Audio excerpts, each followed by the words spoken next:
604 Talk 107.3 FM WBRP. Mornings with Brian Haldane off and running. Happy Lundi Gras, everybody. We're getting you ready for Mardi Gras tomorrow. Actually, we're getting you ready for a heck of a lot more than that because we got a legislative session around the corner. We got all kinds of elections coming up soon. Today, we're going to be talking a little bit about that, a little bit of recap of last week's Lot B meeting. We got a good Monday show lined up for you. Let's hit it. Let's go.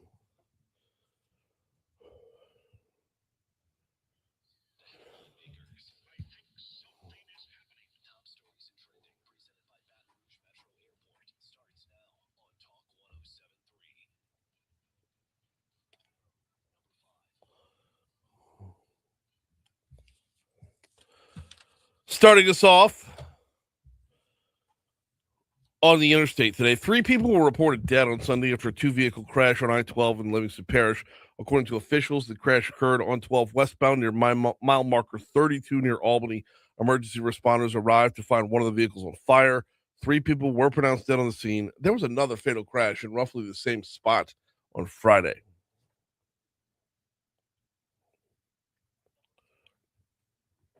The Washington Street exit on I-10 here in East Baton Rouge Parish will close down permanently later this month in an effort to improve safety and reduce traffic congestion. The Louisiana Department of Transportation and Development announced work will begin February 18th with nightly closures through February 22nd. After that, the exit will be permanently closed. Number 3 moves us over to Sharp Road, or Sharp Lane, 22-year-old David Johnson was killed in a shooting at a Baton Rouge apartment complex along Sharp Lane Sunday afternoon. This happened around 4 p.m. at the Park East Apartments, just off of Florida Boulevard. No motive or suspects are known yet. BRPD is investigating. BRPD is investigating as one person was killed and another was injured in a shooting along Goodwood Boulevard on Sunday evening. Sources said the shooting happened around 7 p.m. Goodwood near South Flannery. One person died at the scene. Another person was taken to the hospital. Important little note of clarification on that one. That's not exact. It's Goodwood, but it's not exactly Goodwood, if that makes sense. Once it crosses over onto the Flannery side, things go downhill quick. Like there's an apartment complex over there, a number of houses over there where things get rough. This is not the first time we've heard of shooting there, but when people see shooting it on Goodwood, it really, really raises some eyebrows. I'm just saying, not at this spot. Tomorrow is, of course, Mardi Gras Day. Of course, offices just about everywhere will be closed down. Well, everywhere around here will be closed down. Mayor President Sid Edwards put out a press release on Friday saying they're actually going to be shutting it down early today and then off completely tomorrow.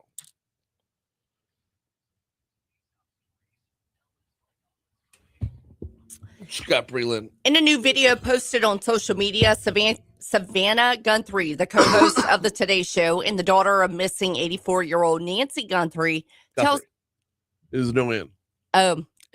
the person or people responsible for abducting her mother that it is never too late to do the right thing. I mean, yeah, it kind of is. There's no way she's still alive, right?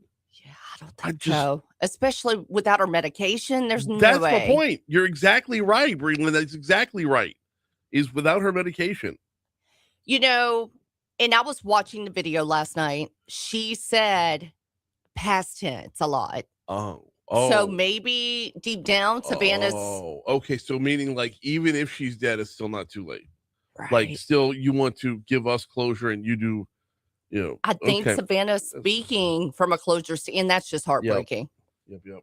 A recent Wallet Hub analysis finds that Massachusetts, Vermont, and Maryland are the most educated states in the nation. Who is last? Who's at the bottom?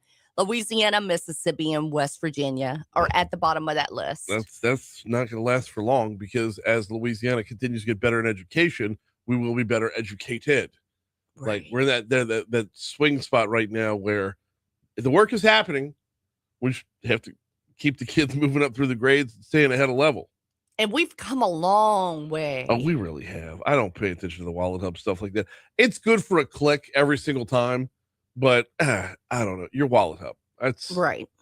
Compared to education in the 90s, we've come a long way. Oh, 1,000%. Yeah. A New Roads man was arrested by agents from the Louisiana Department of Wildlife and Fisheries. Well, shark alligator rule coming. Yep. Early Saturday morning after they allegedly found him carrying a live alligator on Bourbon Street. I mean, say what? I love that. Remember that George Costanza scene in Seinfeld? Was that wrong? I got to plead ignorance on this one because I got to tell you, I did not know I wasn't supposed to do that. You're not allowed to carry an alligator up Bourbon Street? He was just trying to be Louisiana. What are you telling me? Why? And then the picture that the wildlife and fisheries. They snagged the alligator from the guy because he's taking pictures with other people when he's got the alligator. So they snagged the alligator from the guy. What do? They take a picture with the alligator. It's like you just told him to stop doing that. I know. I'm sure everybody was blowing you up. I tagged you in it. Yeah. I'd hit a few on that one for sure. Love it. 611 at Talk 107.3 FM WBRP. Before we take our quick break, got to remind you about the folks over at Neurojust, NEUROJUST. Neurojust.com is their website. If you want to go check them out, if you or someone you know is battling with anxiety or depression, Neurojust might well be the answer here. They specialize in what they call TMS therapy, transcranial magnetic stimulation. This is a brand of therapy, a type of therapy that's kind of sweeping the nation right now. We're actually lucky to have it here in Baton Rouge. It is, think of it more like physical therapy for the brain. If you hurt yourself and you take some pain meds, right? And the pain meds, they might help numb the pain for a minute, but they're not fixing what you hurt. This is what TMS therapy is. It's fixing what you've hurt. And oh, by the way, insurance picks up the tab. And oh, by the way, it's FDA approved. And oh, by the way, response rates are like 85%. Learn more at neurojust.com or give them a call right here in Baton Rouge, 225-330-7382.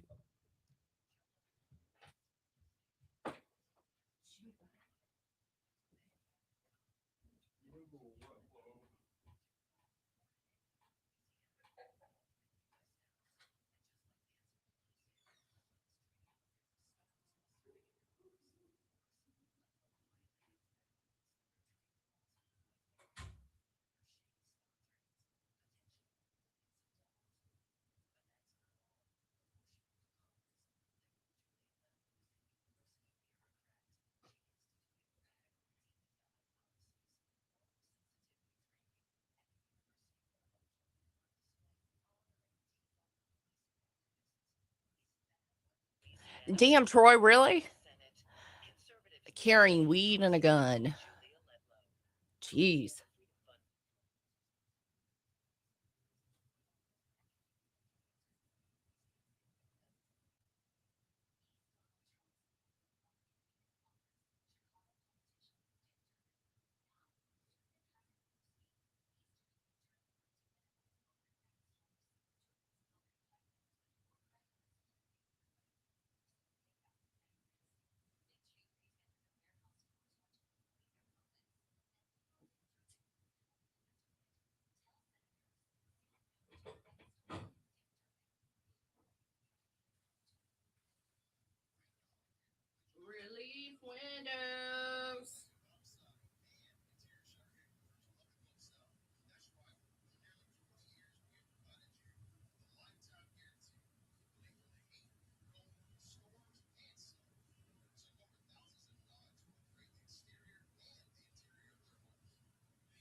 I'm giving my mug a break today to see if the coffee tastes different out of a different mug.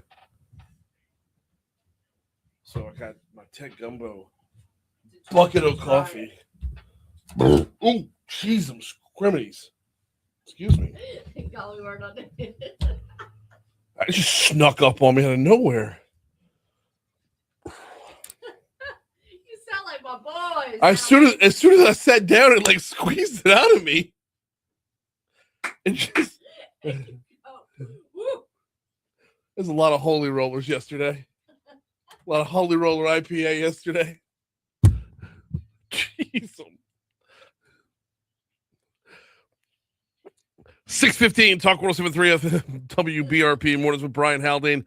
Rolling right along. Oh, my word. Where do we start with sports over the weekend? You know what? We got to start with the ladies. We got to start with LSU women's basketball. We'll get over to baseball, or if it spills over into the next segment, that's fine too. Saturday night, LSU women were going at it against South Carolina, and I can tell you that every middle school basketball coach, every bitty basketball coach, every little league basketball coach, every YMCA basketball coach, junior high basketball coach, high school basketball coach was shouting at their TVs, free throws! Oh, my word. The importance of free throws really showed through on Saturday night. LSU loses to South Carolina in a game that was hyped up ridiculously, lived up to the hype. Oh, by the way, Baton Rouge showed up and showed out. The Maravich Assembly Center was the place to be on Saturday night. 13,000 plus on hand. The number of people waiting outside the PMAC. Doors didn't open until 6. You got out there at like 5. I got there at 5:15 for our little fan fest thing. Lines were around the corner. Lines were coming down the PMAC ramps. Everything was set for that place to be set off. And it delivered. I mean, it was back and forth, neck and neck all night long. South Carolina ends up winning by 7. A lot of that had to do with it probably should have been a 3-point win, but LSU sending them to the free throw line in an effort to stop the clock late. But here's the difference right here, okay? LSU's free throw percentage, 61%. South Carolina's free throw percentage, 88%. South Carolina only missed 2 free throws on the whole night. And when you, as a team, miss 9 and you lose by 7, that makes all the difference in the world. I don't know what the inner breakdowns are of Kim Mulkey's practice schedule and how much time in practice is dedicated to free throws. Or, like, I'm a middle school basketball coach. We got to do just fundamentals, right? I don't know if at the college level, it's up to the players on the team to go out there and take care of their own when it comes to things as simple as making sure you're nailing your free throws.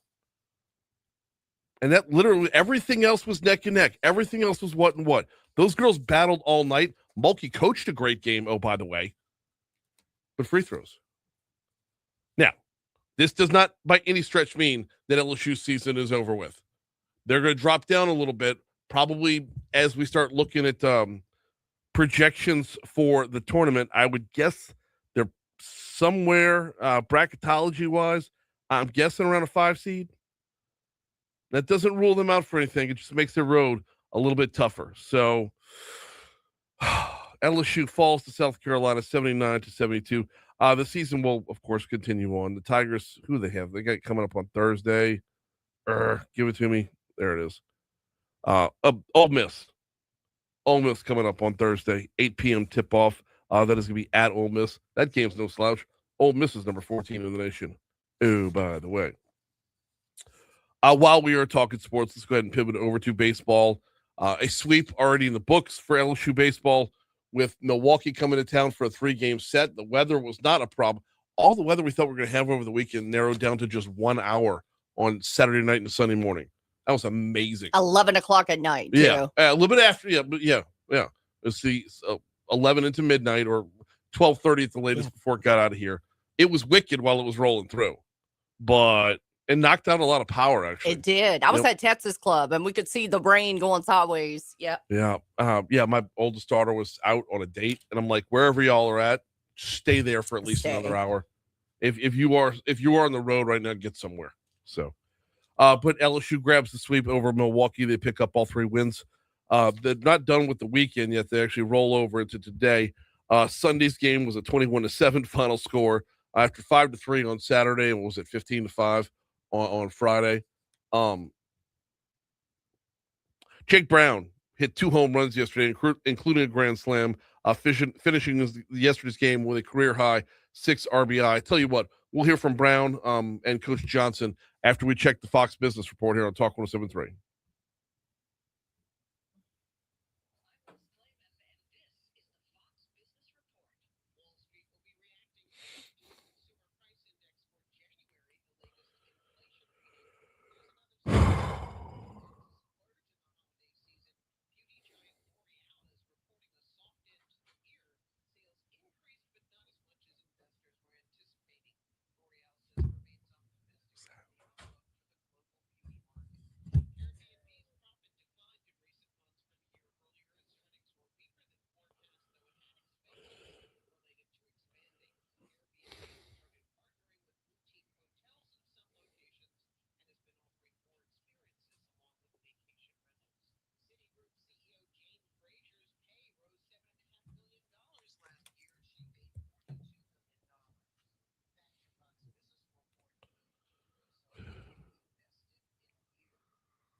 I don't know.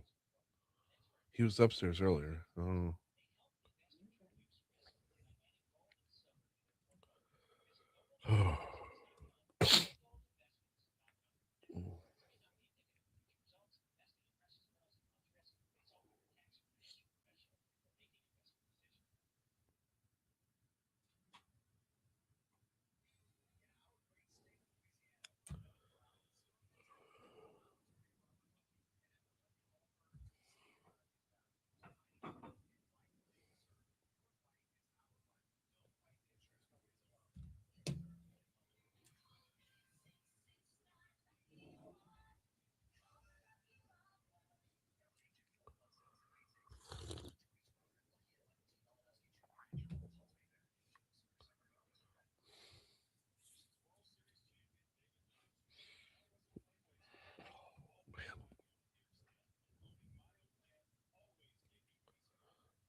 Okay. Yeah.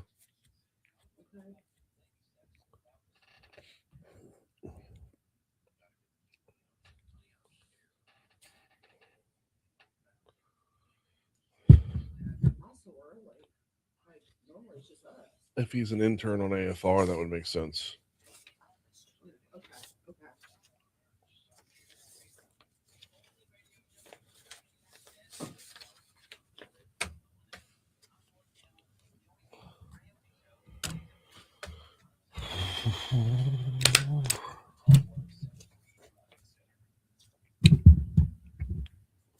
We're good. Yeah, I don't know what to tell you. There's nobody on the road this morning. We're good. 12's good, 10's good. I can just use more words to say we're good. 12's good, 10's good, both directions. 110's looking good. There are no traffic incidents to report on the surface streets. We're good. That's really good traffic from the Talk 107.3 Traffic Center.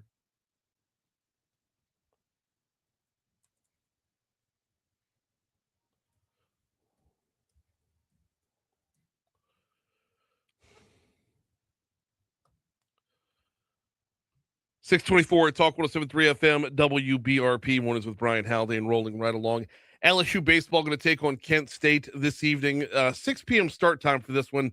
Not really sure why, but they did move it back. It was originally a 3 p.m. start time. You got a 3-game sweep over Milwaukee over the weekend. We were talking about that as we were hitting the break. And, man, team's impressive, y'all. His team's impressive, posting up a lot of strikeouts along the way. And in 2 of the 3 games, a lot of runs along the way. Like we said, 15-5 in 8 innings on Friday. 5-3, more of a low key, just slow and steady win on Saturday.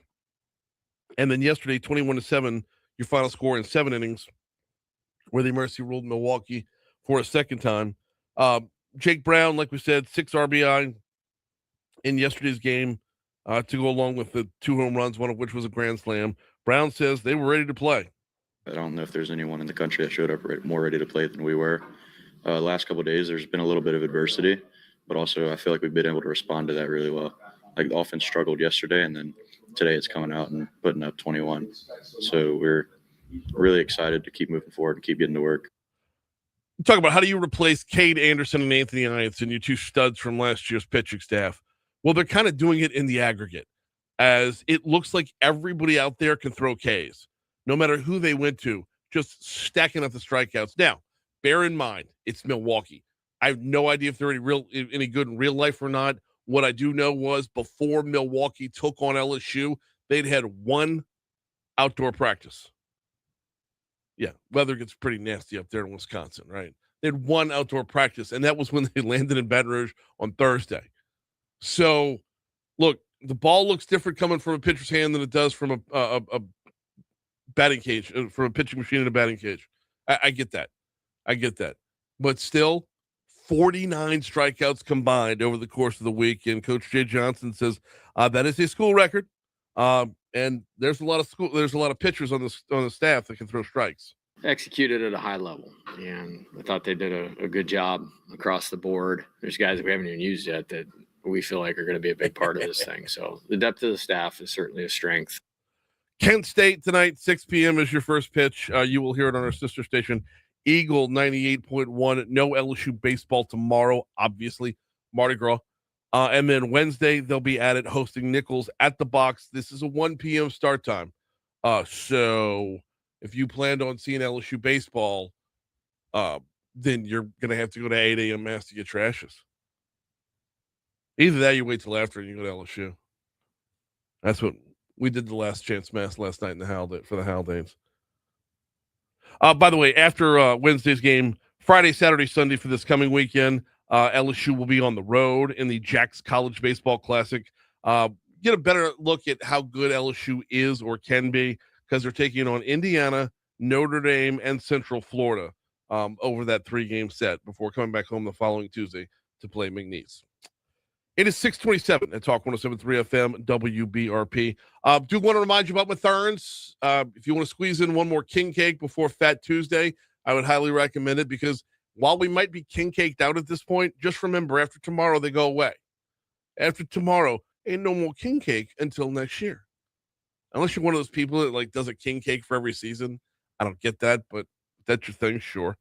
But king cake season is almost over with. So if you want to close it out with one more king cake, the Matherns at Kenilworth has got you covered. They've got the giant alligator display over there. They've been a fantastic partner throughout Carnival season, giving away king cakes every week. They've got that all-star roster of king cake makers, from Haydell's to Kaluda's to Joe's Cafe to Ubix Pies to, well, they bake their own every day. The wedding cake, oh my word, is so good.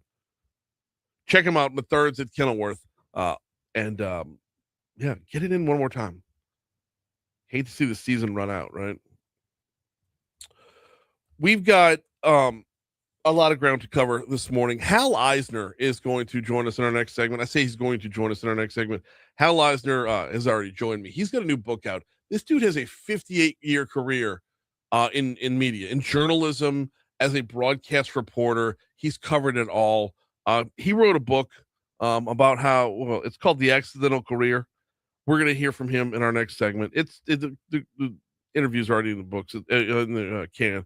It's very, very good conversation. So definitely looking forward to that. We'll have Medical Monday coming your way in our next hour.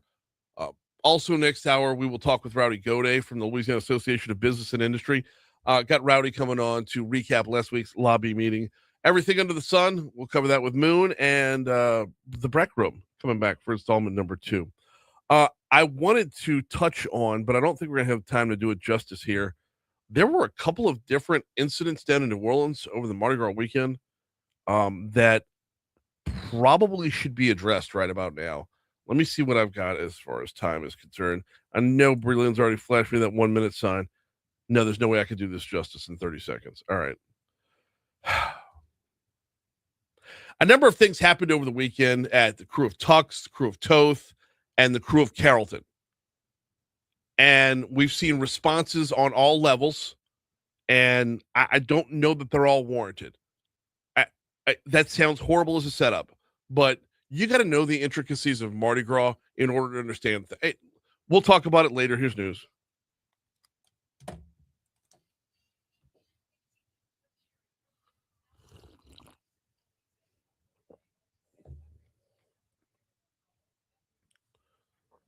Got any ideas for Moral Dilemma Monday?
All right, is anyone in the chat this morning, or are we all by ourselves? No, we got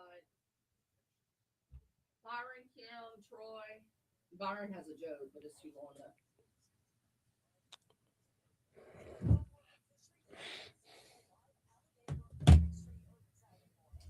Alligator on Bourbon Street.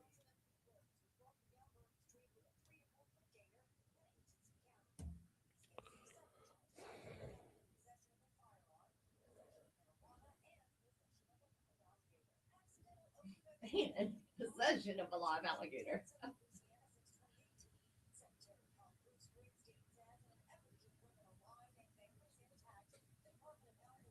trying to find that story.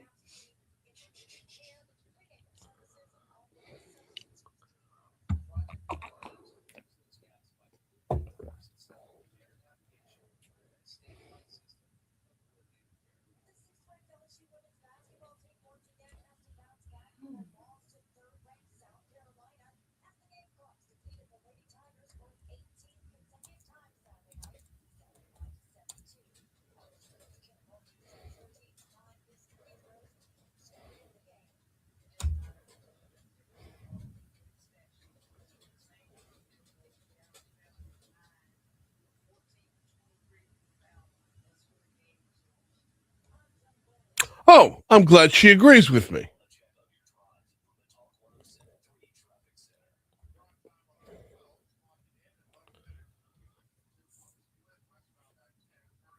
If you want to skip moral, or if you want to we'll pivot Moral Dilemma Monday to be all the crap from Mardi Gras, we can do that.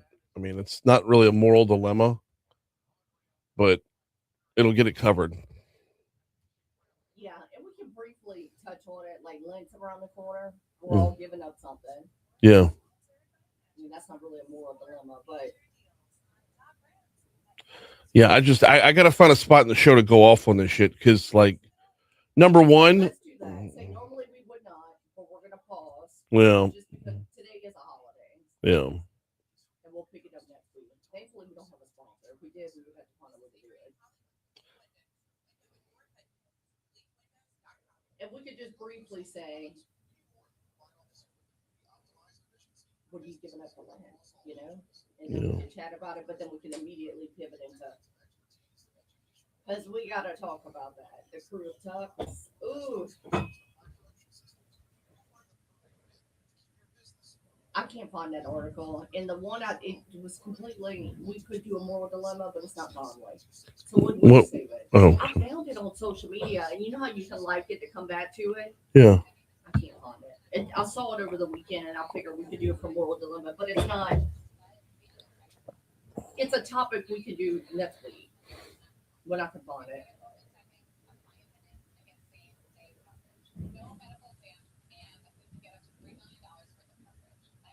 Now, do you want me to go bumper immediately into Hal? Yeah. Okay.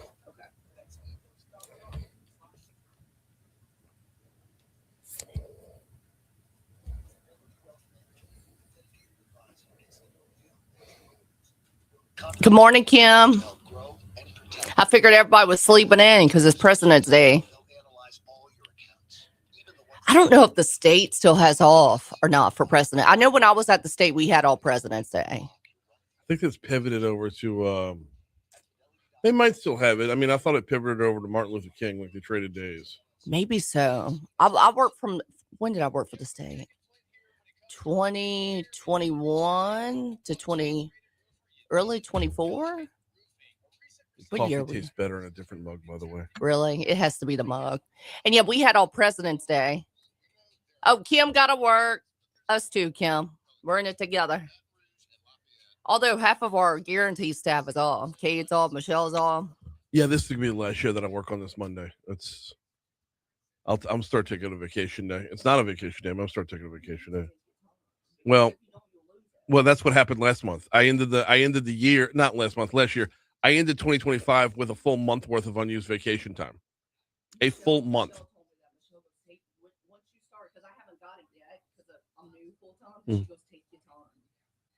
Mm-hmm.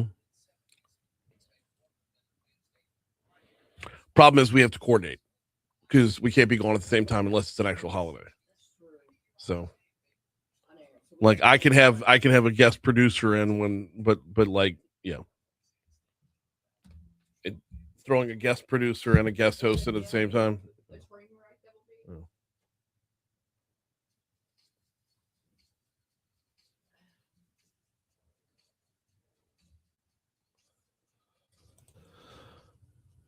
It's not every day I get to speak with someone who has spent more than a half a century in the biz, so I could not be more happy than to welcome in Hal Eisner with us. The book is called An Accidental Career, 58-year adventure as a broadcast news reporter. Hal, welcome aboard. How are you, man? If I were any better, I wouldn't know what to do with myself, and that's me trying to be optimistic and having my second cup of coffee. So we're a second cup of coffee kind of show. I greatly appreciate that. Before we get into the career itself, let's talk about the book, because that's always, there's a decision to put pen to paper there. What was your why in writing this?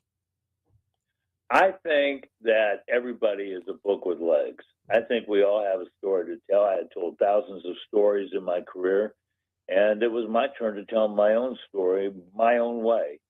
And the real impetus was an actual accident, a crash that happened back on March 19th of 2021, in which I was doing an interview on Hollywood Boulevard, and a driver under the influence, he was twice the legal limit according to authorities. He jumped the curb 40 miles an hour, hit my cameraman, hit me, hit several tourists, had fractured ribs, and so did my cameraman. We had a lot of injuries there, could have been killed.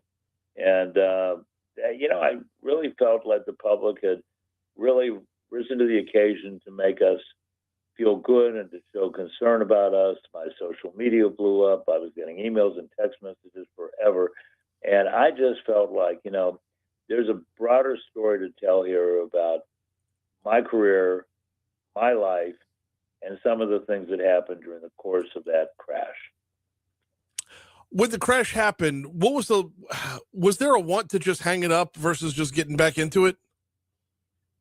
No, I really felt like it was very clear to me immediately that I wasn't going to let somebody who was violating the law stop my career and end it. I was going to come back. I was going to show all these viewers that I was going to be okay. I was going to get in front of that camera, and I was going to retire when I was ready to on my own terms, and that's what I did several years later. We're talking with Hal Eisner, the author of An Accidental Career. Hal, if we could, let's back things up a little bit. 43 years as a reporter in Los Angeles. Talk to me a little bit about just the nature of the business and how it's changed over time. Well, it's changed because technology has changed in many ways, and I think corporatization also kind of sneaked in the door. But I think the bottom line is that, you know, the business itself as a raw, fundamental business is basically the same. You still have to get confirmation of your sources, of your story information. You have to get 2 sources for every story at the very least. You have to recognize the power that you're holding, and you have to be responsible with it. And you have to use it for the good of the country and the good of the people. And you have to remember we have a First Amendment that we abide by. And in a way, for those of us who are communicators, that is the Bible. And so I think that along the way, there have been many changes, mostly in technology, but also in thinking. And some of that happened because of the entry of social media. But by and large, what we do as professionals, what we do as mainstream broadcast journalists is still the same thing that we've always done. Walter Cronkite, Edward R. Murrow, all these people over the years still had to verify their sources, still had to get the information accurate, because if we don't do things like that, we're going to find ourselves being sued. We live in a very litigious society, and we could be sued and taken to court. I'm fortunate, and in 58 years, I didn't have that happen to me, because I always tried to do the job and do it the right way. Okay, I knew technology was going to be in your answer, but you're taking it in a different direction than I was expecting. So let's follow along that path. When you talk about sources and needing to be sourced and needing to be accurate, the internet isn't held to the same standard that a broadcast journalist is. So this has been something that, like, we can fall to the wayside on the one side, but have to be held to the different standard on the other. It feels like a double standard. Am I just whining as somebody who's in radio? I don't think, I think you're making a logical conclusion based on information that you're thinking about. But I think, first of all, citizen journalism is not really professional journalism. And I don't know that you would go to a citizen doctor or a citizen lawyer.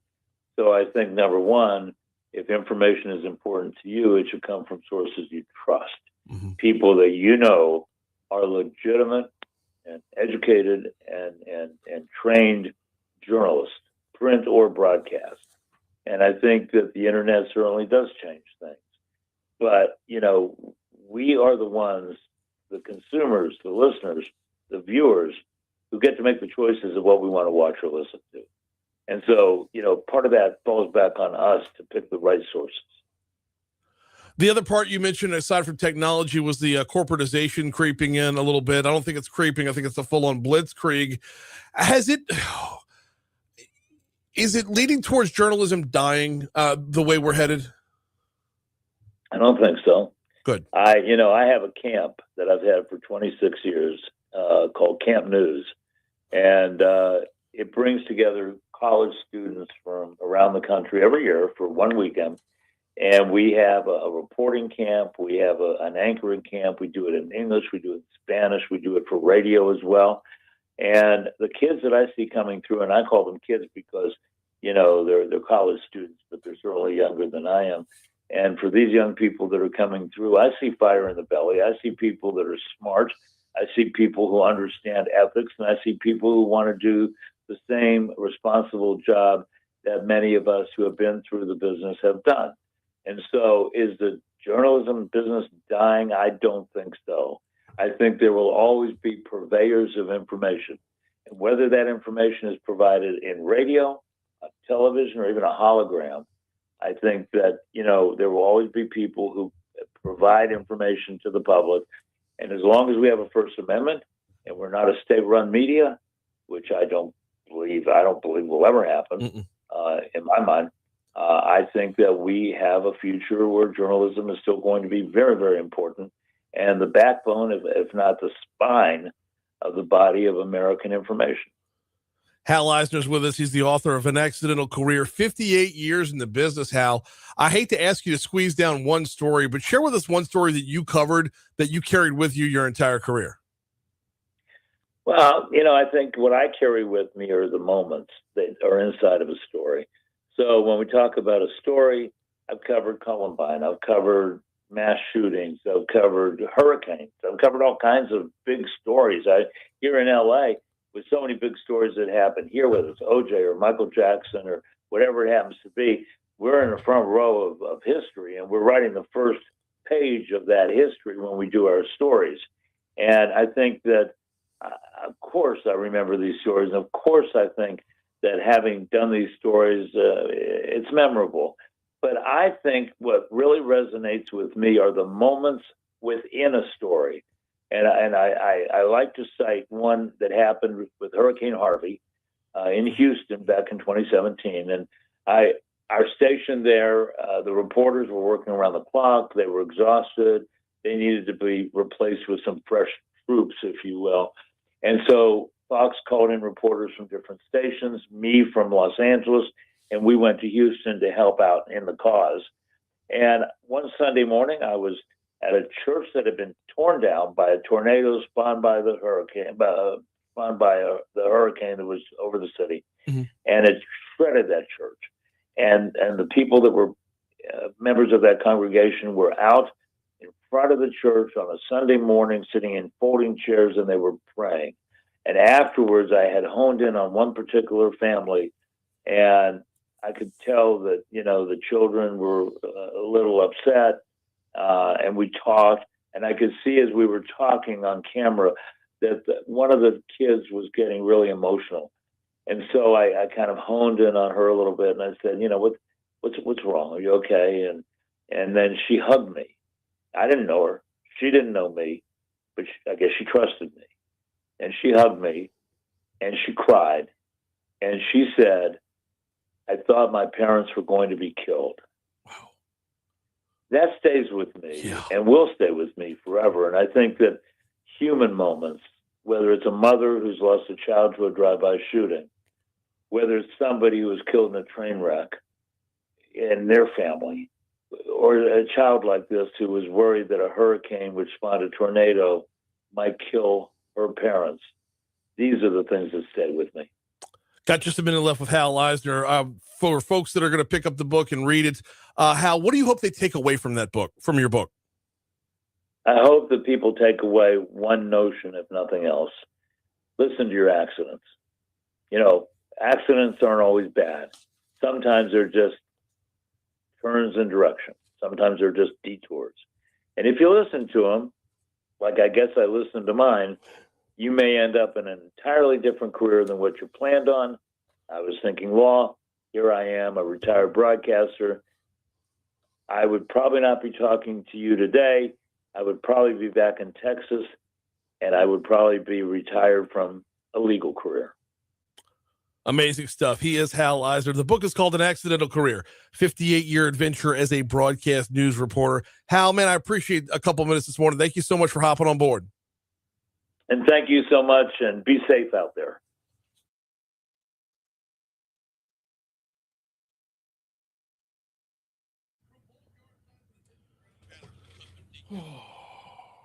New roads tomorrow. I have no idea if I'm going to enjoy this or not. I should be promoting it more, but what if I hate it? That's the one that this is the second year or something? No, I don't know, but no, it sounds like they've been doing this for years. But I'm a celebrity judge, and I'm such a snob, and I know it. I know.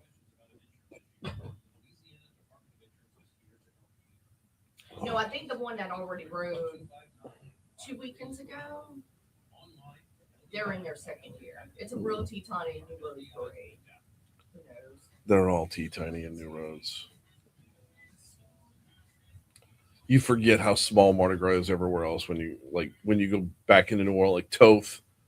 You got Okeanos, Mid-City, and Toth all roll. Their routes converge on St. Charles, and it's one after another, and the coordination of three completely different crews coming through with about an hour in between each one or a half hour. Like that too. We got Tyranians rolls after Hercules.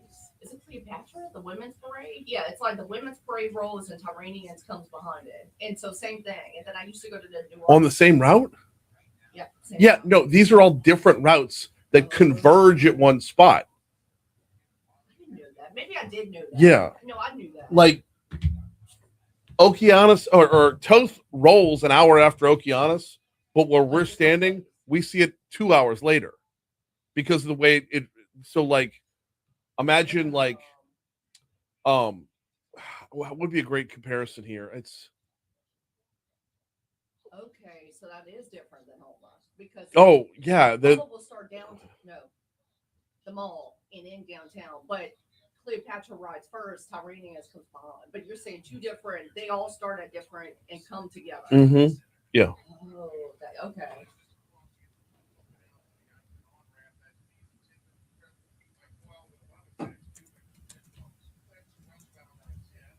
Damn. And then Bacchus goes by itself, right? Bacchus is Bacchus is a little bit later and has a longer route.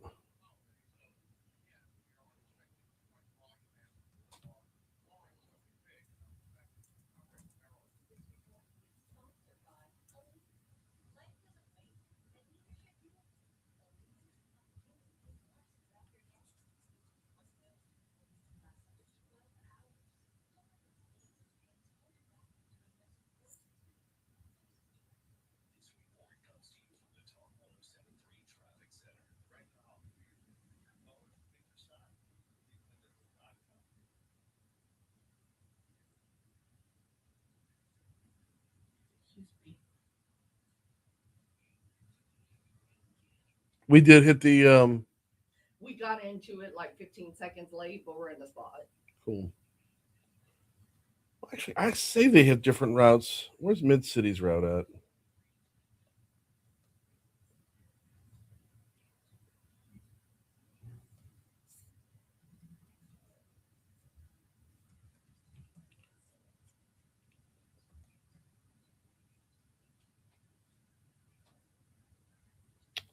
Oh, wow. They've completely changed this. All right. Well, Toth's route is just longer. That's the only difference.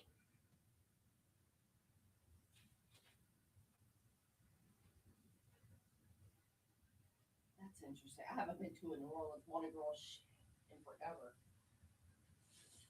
August was my last one, I think.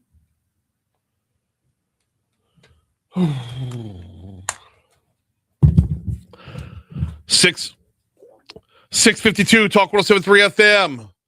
WBRP Mornings with Brian Haldane rolling right along. We are broadcasting live from the 180 Pros studio on this Lundi Gras. And Mardi Gras is actually going to be part of our Moral Dilemma Monday today.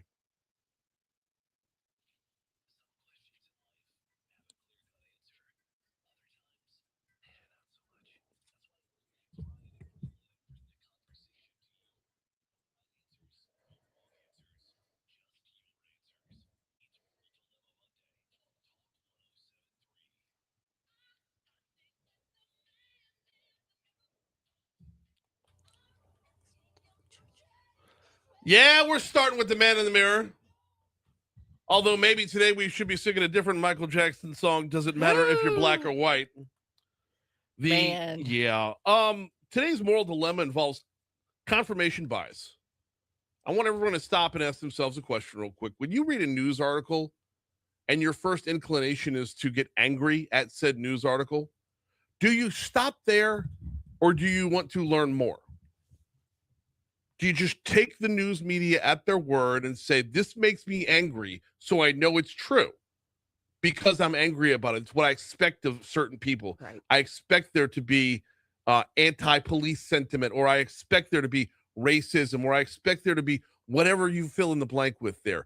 We saw this on 3 different occasions over the weekend, coming from Mardi Gras alone. And Brie Lynn, if I could, I would like to start with the crew of Tux. Yeah, the crew of Tux. And over the weekend, I'm scrolling social media.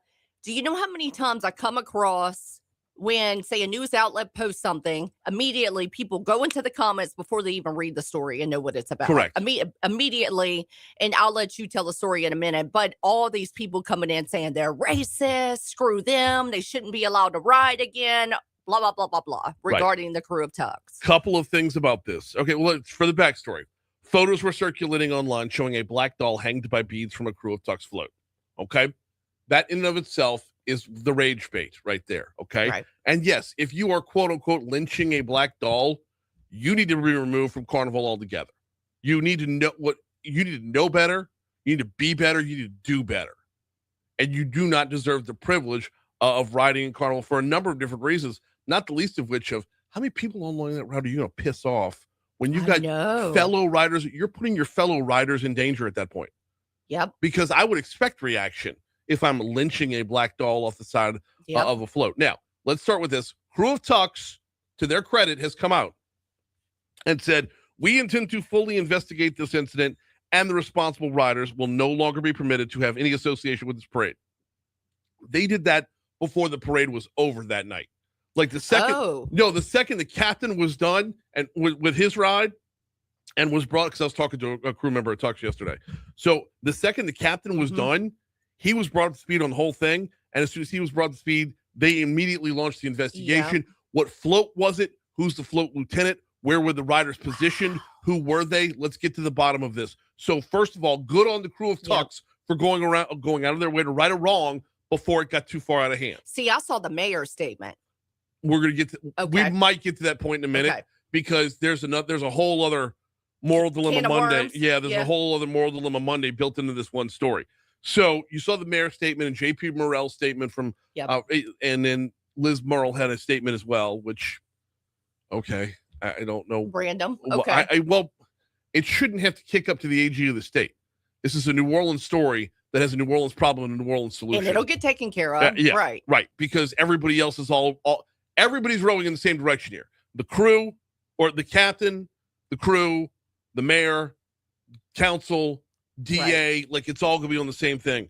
But now let's pause here for the moral dilemma part of this, okay? This is, and I'm just asking the question. If you've got a black doll hanging off the side of a float, that, insinuates a quote-unquote lynching, right? And I understand that. But if you've got 10 dolls hanging off the side of the float, 2 of them are black and 8 of them are white, does it change the story? If the camera is zoomed in just to show you the black doll, where if it zooms out, you're going to see this guy's just showing off everything he's got to throw. Does that change your story? And do you go to look for that explanation, or do you just rely on your confirmation bias that says, I'm mad? So obviously this guy's a racist. Right. Now, bear in mind, I fully believe that if you're hanging babies, like your baby dolls up, then that's a bad look to begin with. Right. And you got to know going in that perception is reality, and you're setting the scenario for this to go south very, very quickly. All right. I get that. The other part of this, Breland, that I don't think a lot of people are going to completely gather, unless you've ridden in a parade, unless you've been a member of a crew, blaming an entire crew, blaming an entire parade for the wrongdoing of one person is asinine. Very correct. Like, very correct. The way it breaks down before the parade, your float lieutenant will give you a look, and then they'll have a parade. Like, it's not like the captain will come, wish you a good ride, and then they've usually got somebody who kind of makes sure that nobody's getting out of hand, that walks by with either a sheriff's deputy or a police officer or whatever, just to make sure safety protocols are up to speed, that sort of thing. But there's no way that an entire parade can police one person throughout the whole route. That's just never going to happen. There's way too much going on. And I really want to throw this monkey wrench into the whole thing. You ready for this? What if this guy wasn't even a member of the crew? Like, what if he was just an invitee? Hey, here's a perfect example, all right? LSU season ticket holders. You have a dog poo non-conference game that you don't want to go to, okay? And you hand off your season tickets to somebody else. Now, if you're a season ticket holder and you sit around a bunch of other season ticket holders, you kind of get to know one another. It's its own little community, right? You know, you know the people that sit around you, where they're from and whatnot. But if you've got somebody using your tickets, and somebody using your tickets did something completely out of line, are you going to be held responsible for what happened? No. Is the whole section going to be held responsible for what happened? Right. I'm betting that this wasn't even a member of a crew. This was a guest who was invited to ride along. Because good point. If you are a part of the crew, you know all the standards going in. You know what you can and can't do. I'm willing to wager that this, once it's all said and done, we're going to find out I'm right. This was never a member of Tux. This dude was invited along. He's never going to be invited again. The guy who invited him is on probation and not letting anybody else in. Anybody else. Oh, we only got the one of the 4 stories. All right, it's 7:00. Here comes news. Sorry, there wasn't a whole lot of back and forth on that one. I just kind of ramrodded the whole thing. But I'm nowhere near done. Because the crew of Carrollton and the crew of Toth, don't tell me that 41 guys on a float from the crew of Carrollton were all pelting beads at police. And he walked away without going to the hospital. No. Two or three ramped up drunk guys were either doing it maliciously, or there is a strong possibility, and I think this is what happened with Toth. There's a strong possibility that you've got police officers who weren't paying attention to the parade itself. You know, every time you see somebody get hit with a foul ball in a baseball game, they weren't looking at the field. There's a strong possibility that these either National Guard troops or whatever federal officers they weren't watching the float, and they got hit with beads. They got hit a little bit harder than they should have been, or they sting. You get hit with a bag of beads. Oh, I understand. It hurts.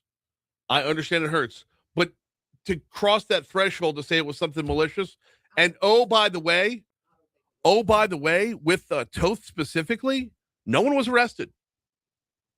They emptied the float. They got everybody off the float, and no one was arrested.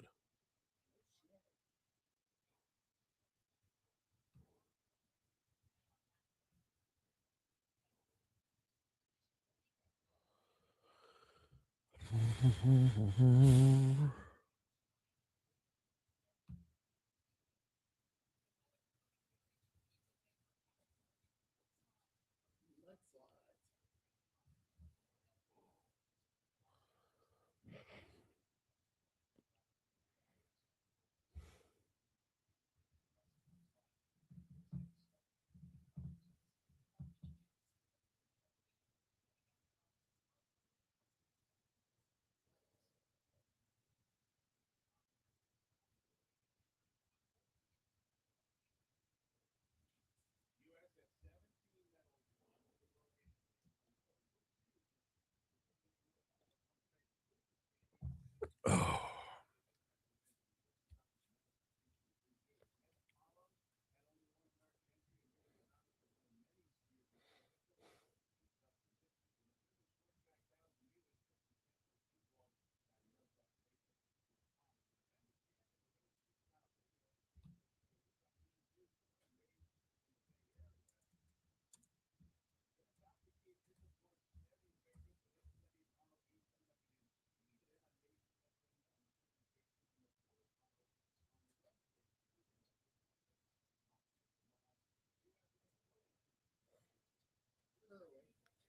Mm-hmm.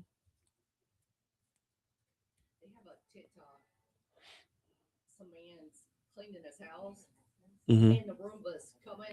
I've seen it. He's like just practicing for curling.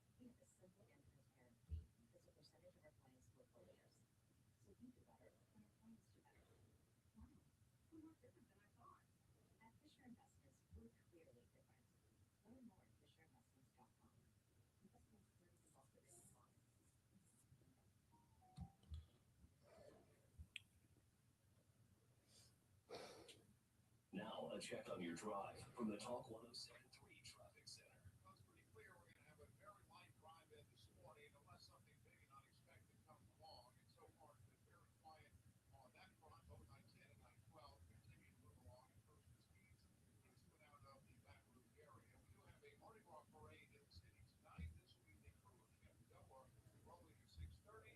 No parades run tomorrow for Baton Rouge. Baton Rouge, no.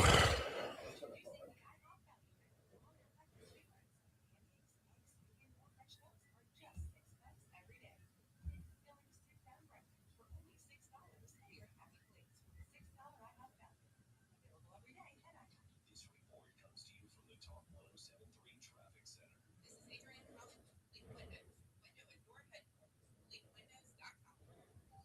Talk 107.3 weather. After some cloudiness early, skies will become mostly sunny. Temperatures today near 72 degrees for your high.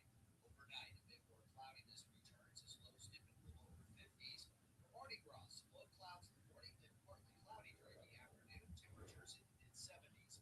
Expect warmer weather winds Friday with a few spotty showers possible. Highs in the 80s. Overnight lows in the 60s. I'm meteorologist Dave Baker with your Storm Station forecast. WBRZ Channel 2.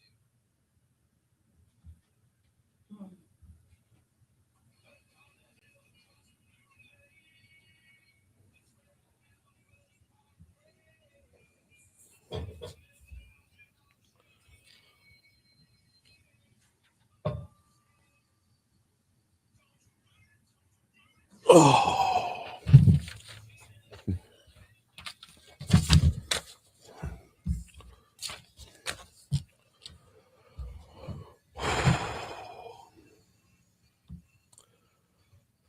.706 Talk 107.3 FM WBRP mornings with Brian Haldane, rolling right along. Hour 2 coming your way right now. Brian here with you, Bree Lynn producing. We're starting your 7 o'clock hour at 54 degrees, coming to you downtown from the 180 Pros studio. 180 Pros, not your IT provider, your IT partner. What's the difference? Learn more at 180pros.com. We got Medical Monday coming your way this hour. We're going to recap last week's LABI, Louisiana Association of Business and Industry. We're going to recap last week's annual meeting for LABI, which was fantastic. Oh, by the way, great number of speakers throughout, great number of guests on this show as we kicked off the morning from the Crown Plaza. Rowdy Gode is going to join us at 7:35 for that. But before we get to anything else at all, we start off with top stories and trending.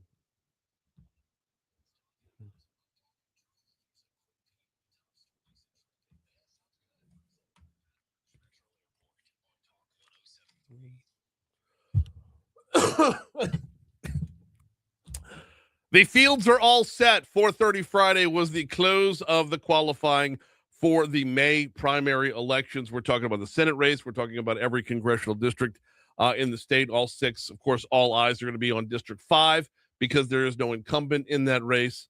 And it is it's stacked up to be and will prove to be quite the eventful race, to be sure, as is the Senate race. I mean, we've seen a number of different endorsements come down already. House Majority Leader Steve Scalise says he's not endorsing anybody in that race, nor is he endorsing anyone in the race for the 5th. 3 people were reported dead Sunday afternoon after a 2-vehicle crash on I-12 in Livingston Parish. According to officials, the crash occurred on 12 westbound near mile marker 32 near Albany. Emergency responders arrived to find one of the vehicles on fire. 3 people were pronounced dead at the scene. There was another fatal crash in roughly the same area on Friday.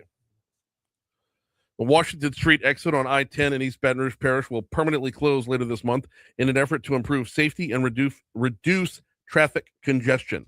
The Louisiana Department of Transportation and Development announced that work will begin on February 18th, that looks like Wednesday, with nightly closures through February 22nd.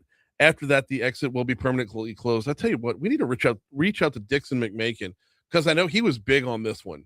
I believe he said by the end of last year, so he might be running a little bit behind on it, but man, I got to tell you, actually seeing this come to fruition is a big win for Dixon, a big win for all of us.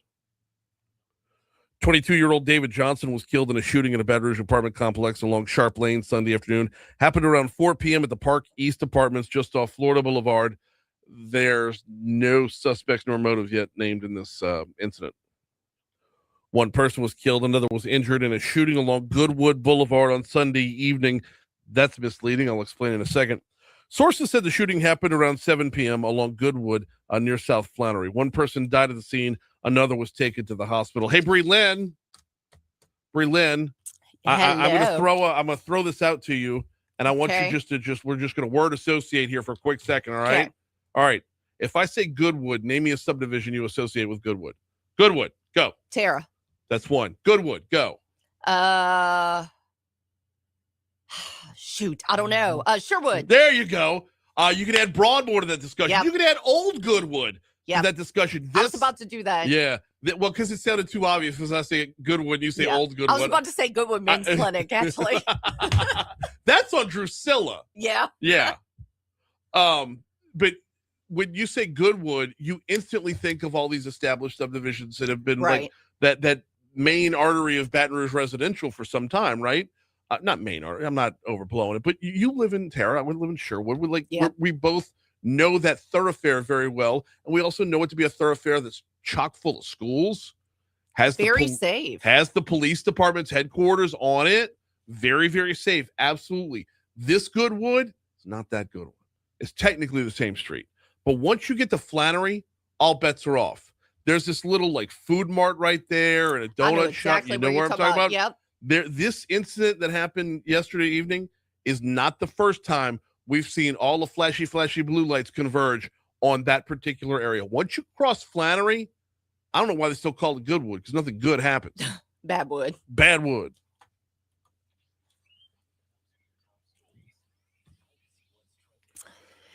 In a new video posted on social media, Savannah Guthrie, the co-host of the Today Show and the daughter of missing 84-year-old Nancy Guthrie, tells the person or people responsible for abducting her mother that it is never too late to do the right thing. Even if it's posthumous. I know. This whole story. I know. I feel so... The fact that they have to live this I know. in the public eye, that to me is that's an undertold part. We asked the question a couple weeks ago, which the fact that this has been going on for weeks now. We asked this question more than a week ago is, are we all guilty of their tragedy being our entertainment? Even if you're not taking joy in the entertainment, you're clicking, you're following, you're voyeuristic. I am. And look, I'm not saying you. I'm not saying me, you, all of us, everybody. I'm very guilty. I still am going down the TikTok rabbit hole of all these conspiracies. Oh, yeah. I'm still doing it. Oh, yeah. And I feel bad about it. I'm curious, though. Why is this woman still missing? Right. Man. A recent Wallet Hub analysis finds that Massachusetts, Vermont, and Maryland are the most educated states in the nation. Who comes at the bottom of the list? Mississippi, West Virginia, and Louisiana are at the bottom of the list. Keep it up, Wallet Hub. Just keep going, because eventually we're going to start moving around here to where we're the middle of the road. What they fail to report on, and I would be curious about it, a Wallet Hub analysis of the states who have gotten significantly better over the past couple of years. So what we got to remember here is they're not talking about education. They're talking about educated. So we can see test scores rise in third grade, pre-K, kindergarten, third grade, eighth grade, whatever. We can see test scores rise, and we can be moving up those charts very, very quickly. But we're talking about like an overall, they're asking about who has the most educated populace, meaning degrees, postgraduate degrees, doctorates, those sorts of things. Like I can see that. Okay. Like, we're going to see our education continue on a good clip, and Dr. Brumley's doing an awesome job. And things like this, like kind of put a damper on it overall, but it shows you where we're headed. But if you're talking about not just what's going on in elementary school classrooms, but what goes on university campuses and beyond. Yeah. Okay. Yeah. A New Roads man was arrested by agents from the Louisiana Department of Wildlife and Fisheries early Saturday morning after they allegedly found him carrying a live alligator on Bourbon Street. Well, first of all, shark alligator rule. Invoke the shark alligator rule right there. We've been on it with the alligators lately. It's and the sharks too with Ernst. We gotta get an update on Ernst. I know. Yeah, we gotta get your people on the phone. Well, yeah, I need to make some phone calls. Ernst probably left already. I'm just saying. Well, I mean, Ernst might be staying through Tuesday and then going home, celebrating. Yeah. Do his ashes and then turn around. I mean, how do you want to be the priest that puts the ash on a great white? No, thank you. The alligators are now catching up with the sharks with the shark alligator rule story. A dude just innocently brings his emotional support alligator out to Bourbon Street, and these, I mean, insane Gestapo style Nazi like cops are taking his emotional support alligator from him. I don't know. Real. I'm just making this up. I don't know if it was an emotional support. And it's Louisiana. Just let the man have a day with a gator. That's what I'm saying. He's walking up and down Bourbon Street. I tell you what, if you can have your 18-foot boa constrictor wrapped around your neck up and down Bourbon Street, Amen. this man can have his alligator. Amen. How about that? It's 7:14. We're running late. Quick break. Oh, well, let me remind you about Industry Makes. IndustryMakes.org is their website. Industry Makes a teamwork effort here, a team effort to make sure that manufacturing industry, these businesses up and down the river, have their fair say. When they get together and put a combined effort, they can be quite a force, because we've seen the force on the other side, y'all. Anytime industry does anything, adding jobs, building out another part of a plant, whatever it is they're doing, there are going to be protests. We see them all the time. Hyundai plant's been getting it lately, right? Protests coming out the wazoo. You know the usual suspects, the Sierra Club, the Bucket Brigade. There's the Descendants Project. There's so many more out there that speak out against industry. Well, where's the response? Where's the equal time? Where's the rebuttal? You'll find it at industrymakes.org. Let others make noise. We'll make everything else. I need more coffee.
It's time for your weekly checkup. This is Medical Monday, presented by Our Lady of the Lake Health.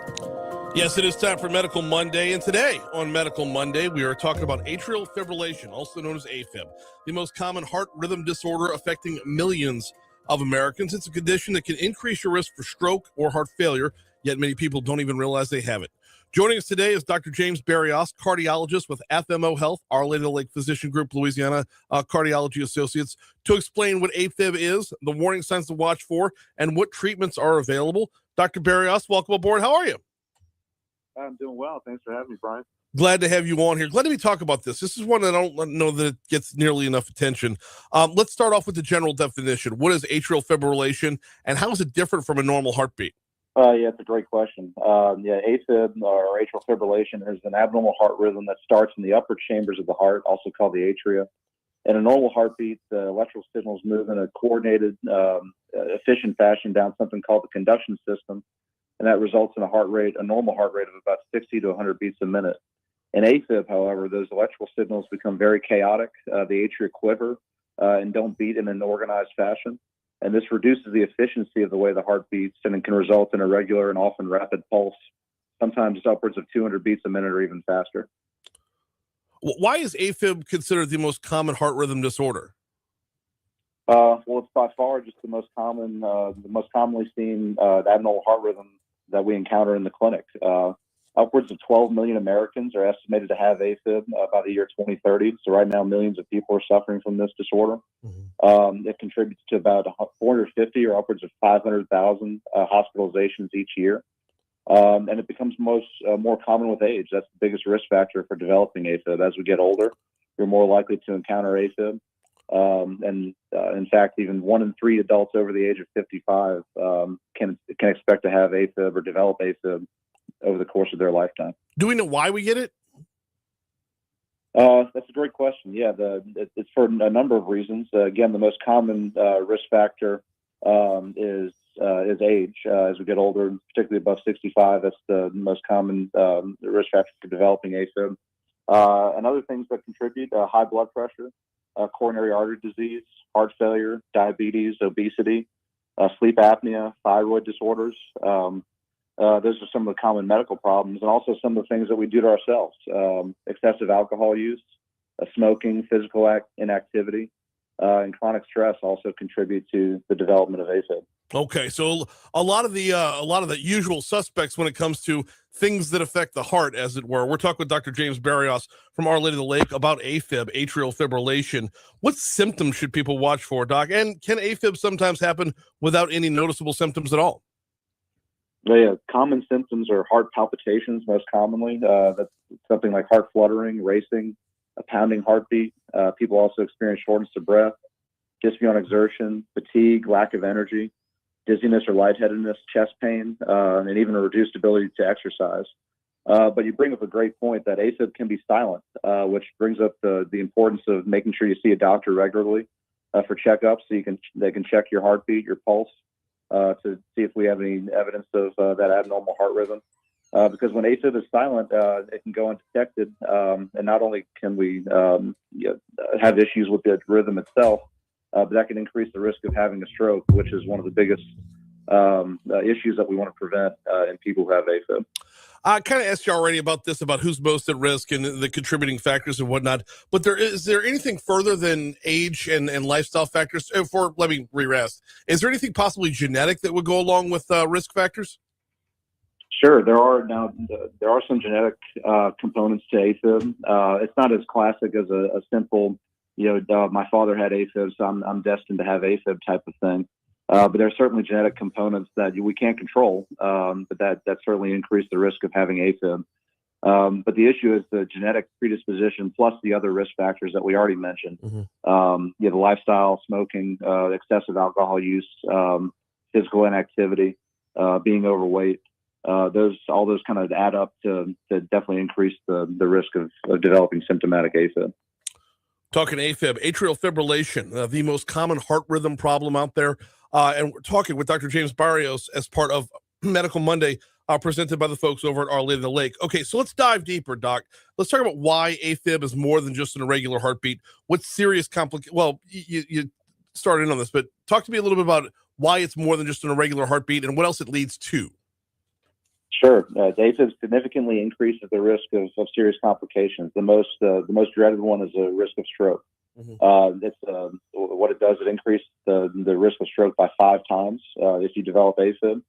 Atrial fibrillation is responsible for almost 1 in 7 strokes in the United States on a yearly basis.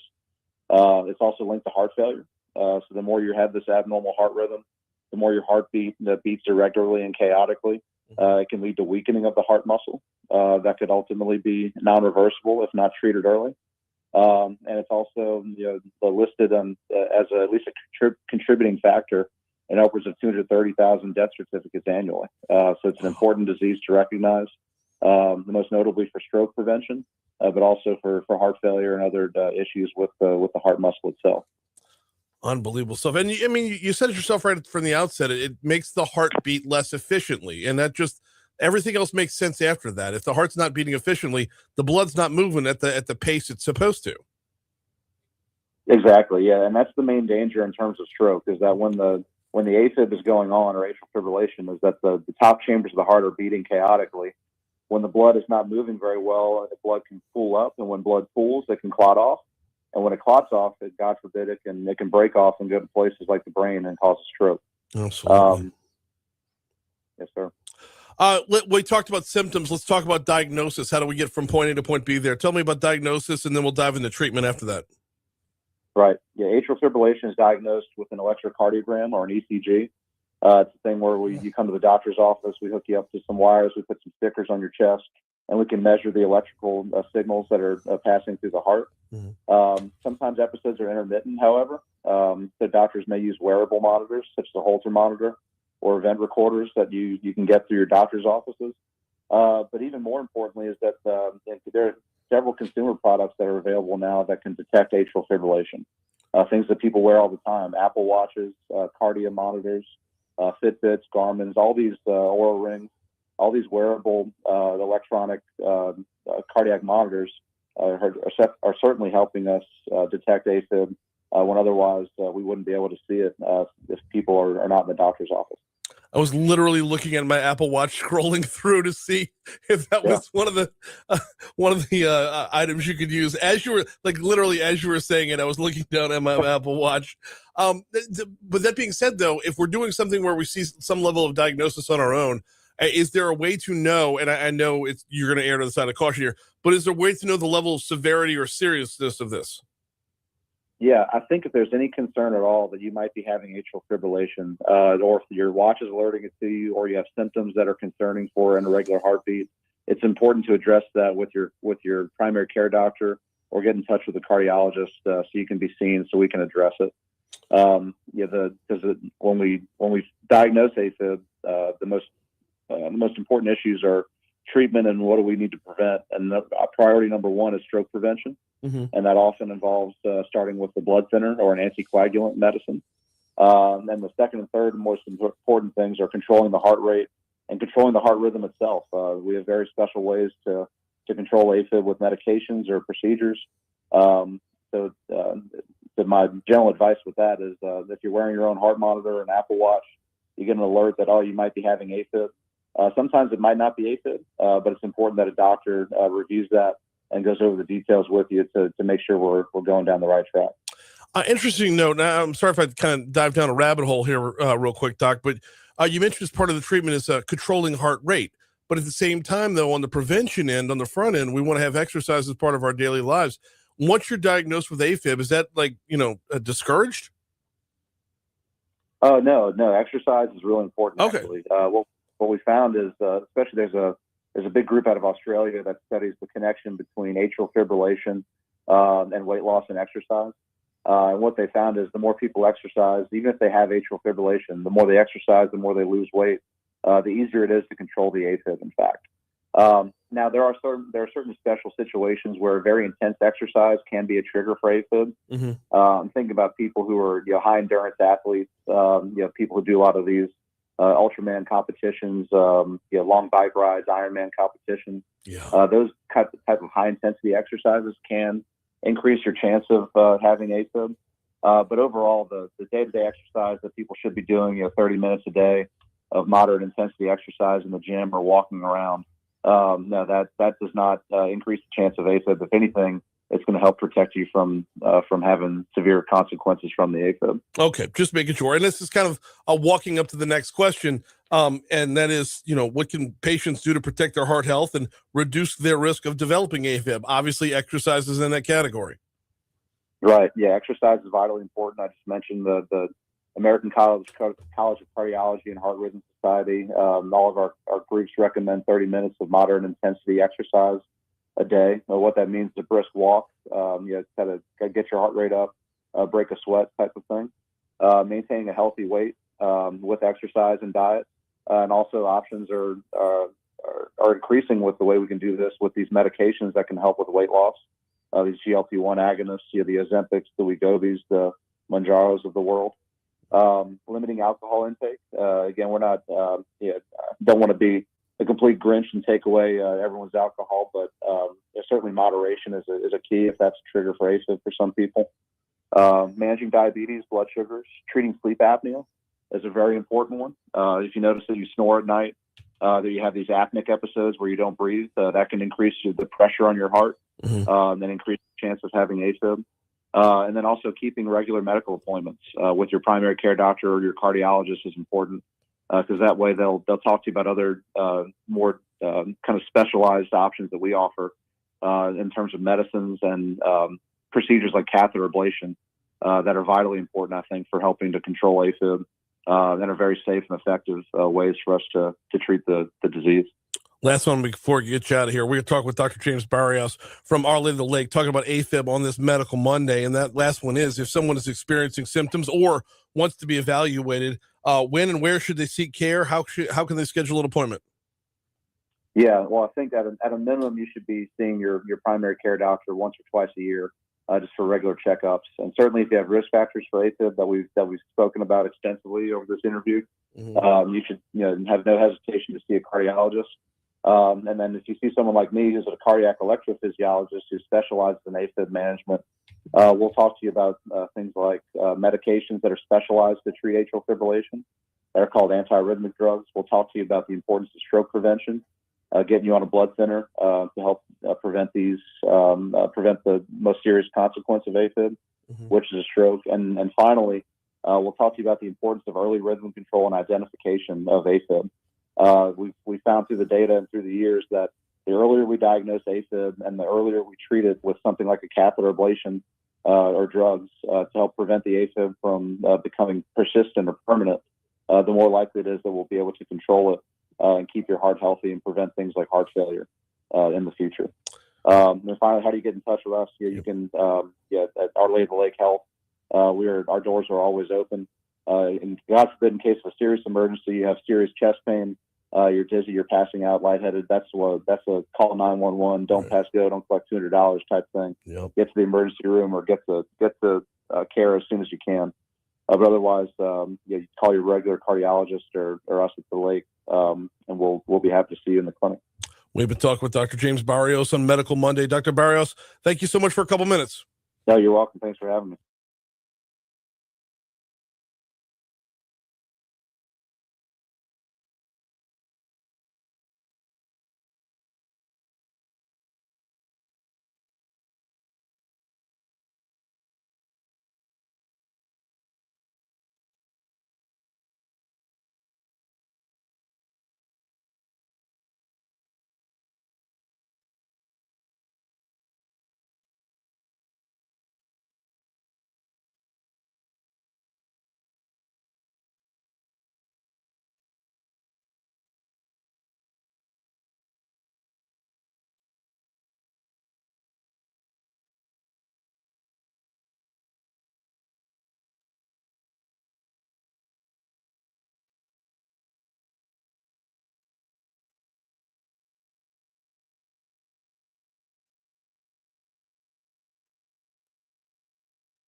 That's the level of energy we need to get through a Lundi Gras right there.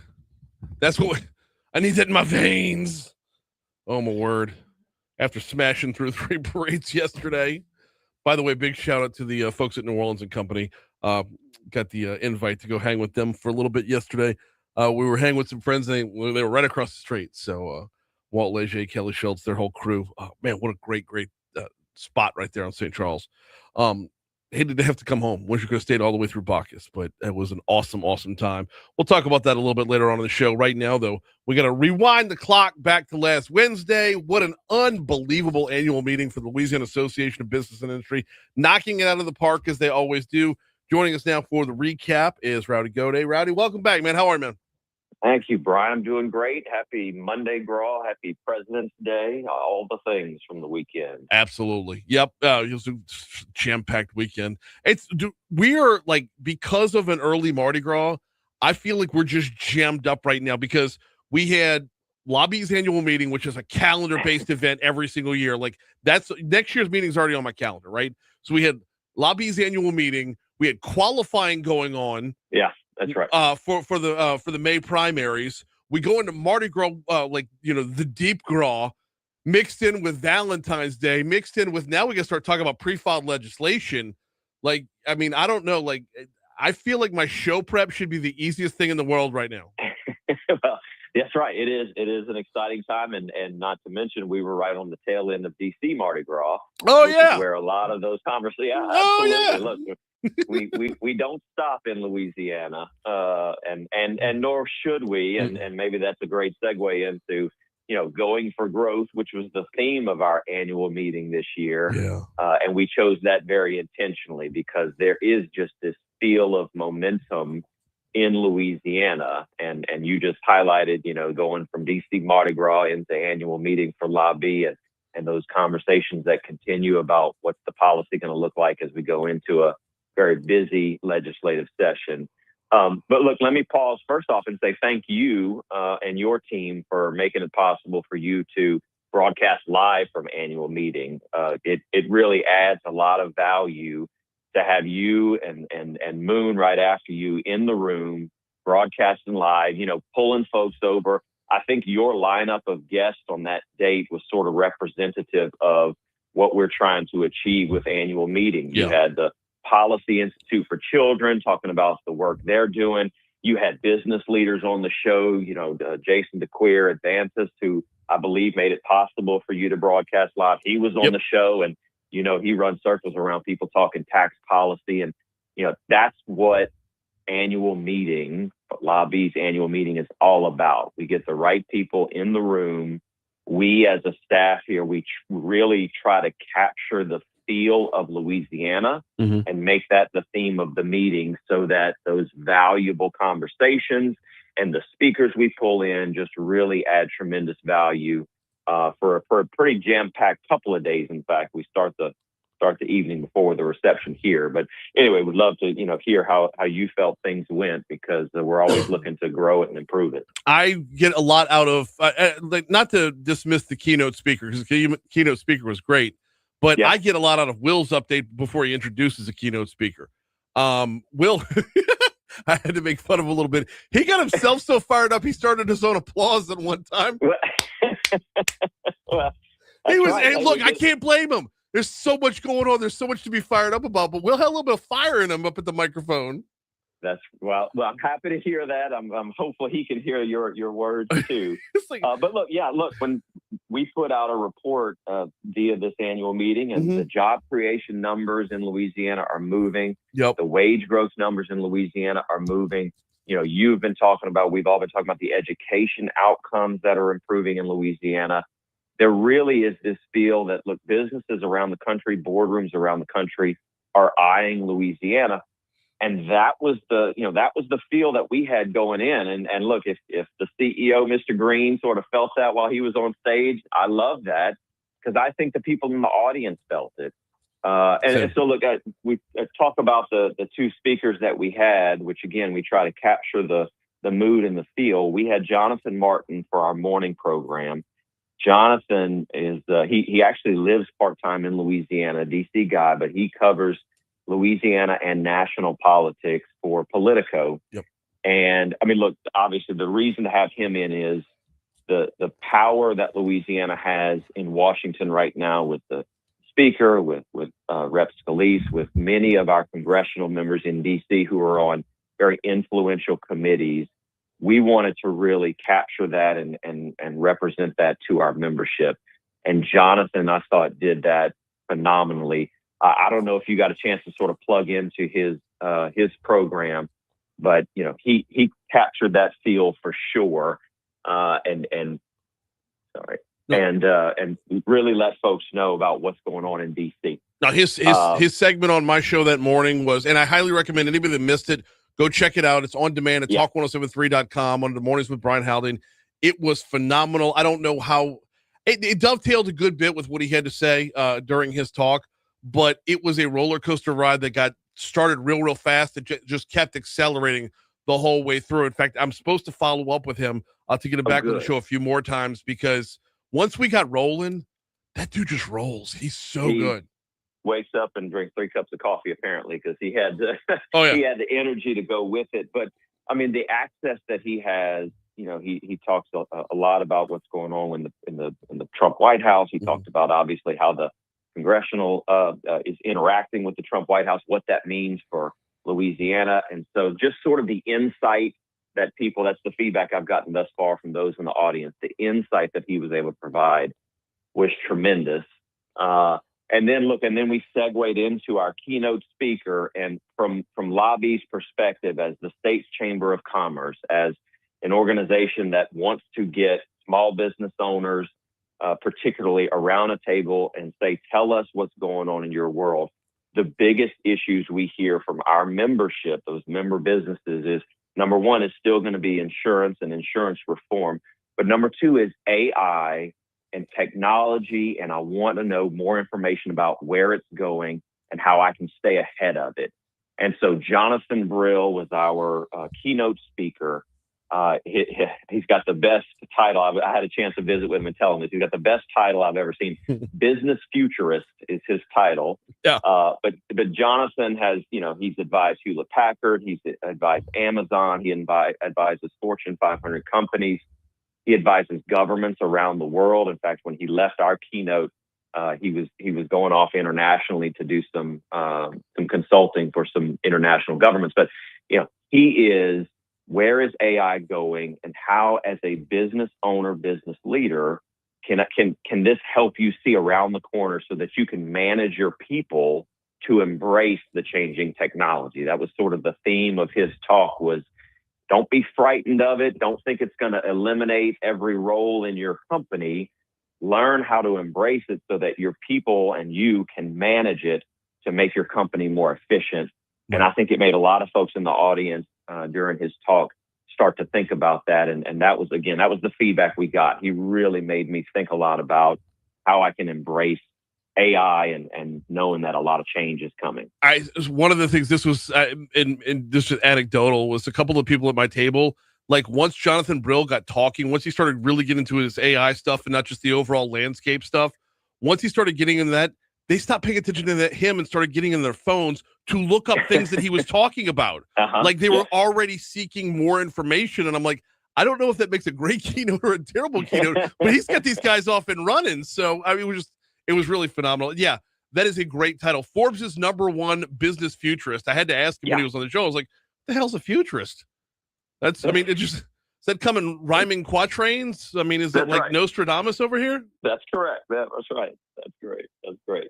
Yeah, I thought he did a great job. And again, the objective there was to have, you know, our business owners, business leaders really challenged to think as they walked out of that room of, okay, you know, obviously things are changing rapidly. Mm-hmm. How do I get my arms around it? And so I hope we achieve that. And so look, we take at Lobby, we take that annual meeting and sort of the feedback that we get from it. And now we go across the state. Will Green, myself, the team, we're going to go around the state. We partner up with various local chambers. We call it our Legislative Issue Conference.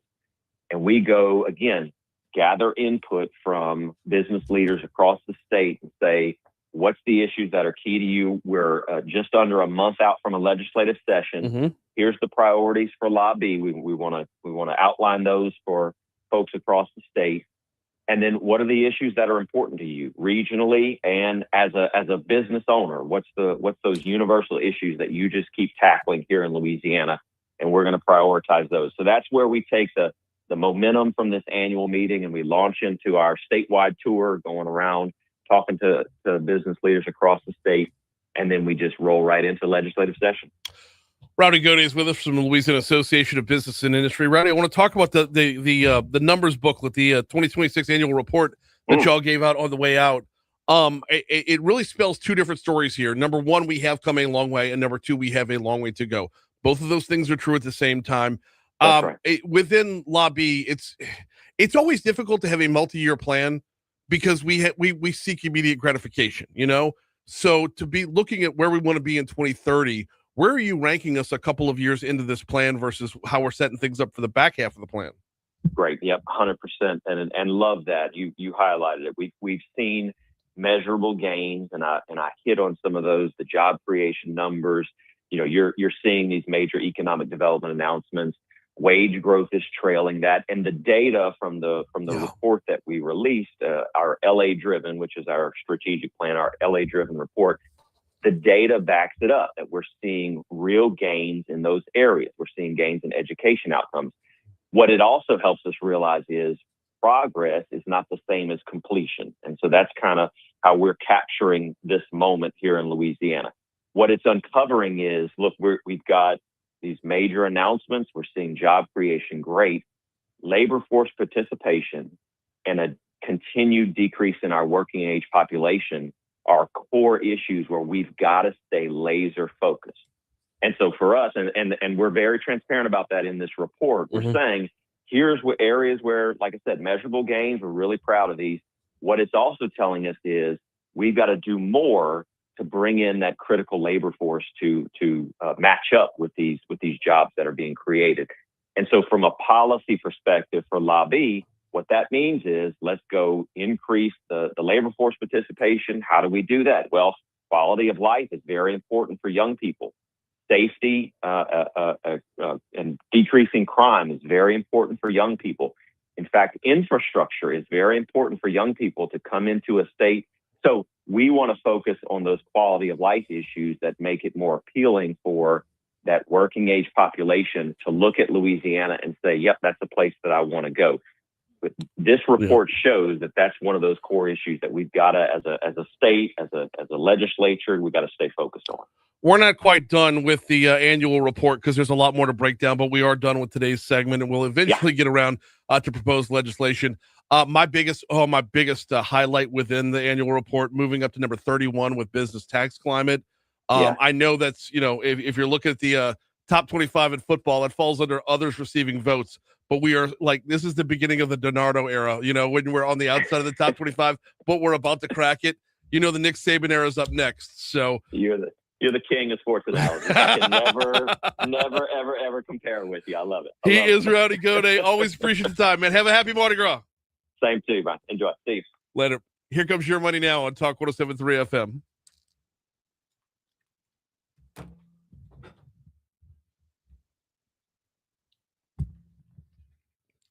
What's happening, Troy?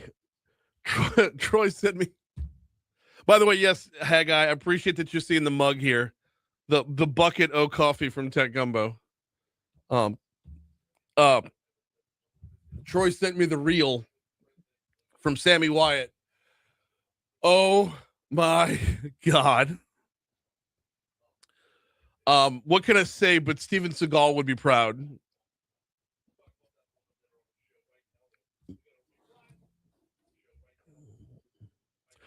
The, I don't know, mini movie, if you want to call it that, is congressional candidate Sammy Wyatt. It looks like he's clearing a building as a police officer, but like he's going from room to room in an empty building, or like scene to scene in an empty building that just has police lights in the background, and he's like holding his gun on every room he goes into.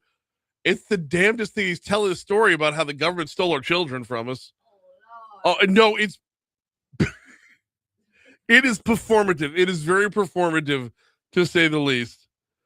And I appreciate Troy saying that too. I had seen it already, and I forgot just how funny it was. I know, like Sammy's passion is his biggest strength and his biggest weakness at the same time. It's like it just you can only go so far down a rabbit hole before you say I'm down a rabbit hole.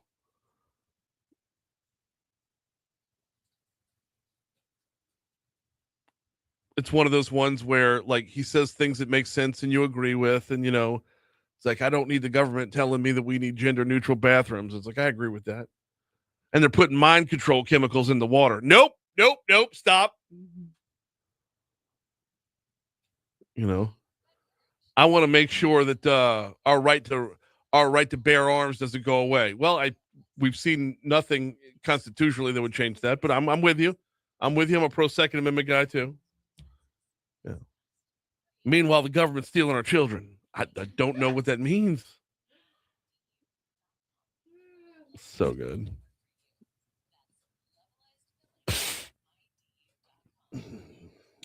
Oh.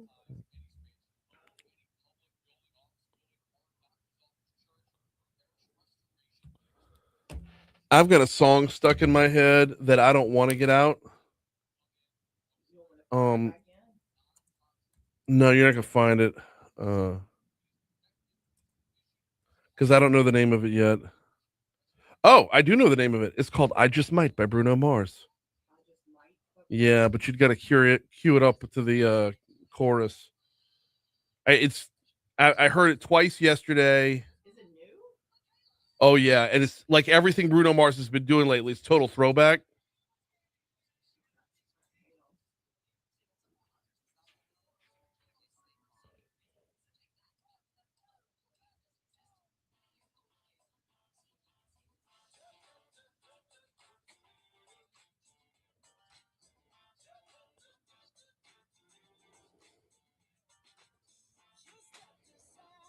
Oh, look at that video for it. I know.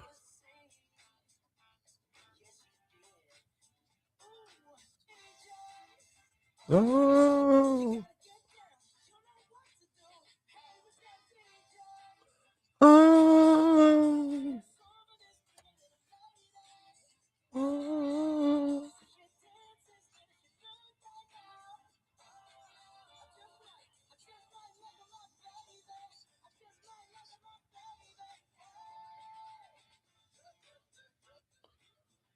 He just continues to just put out the best. Golly.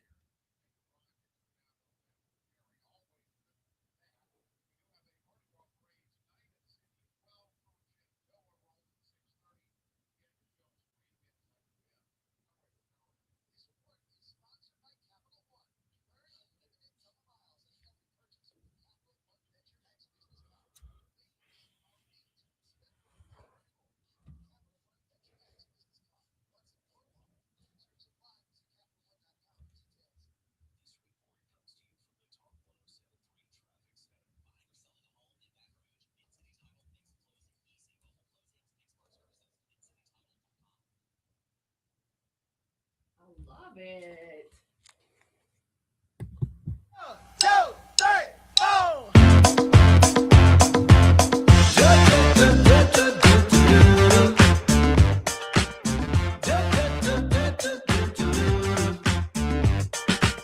You stepped aside with a vibe I ain't never seen. I gotta let it play through the chorus. It is the latest Bruno Mars, another banger. He just keeps hitting on every level. All right, we got business. This. We got business to tend to, but it's Lundi, Gras. I don't care.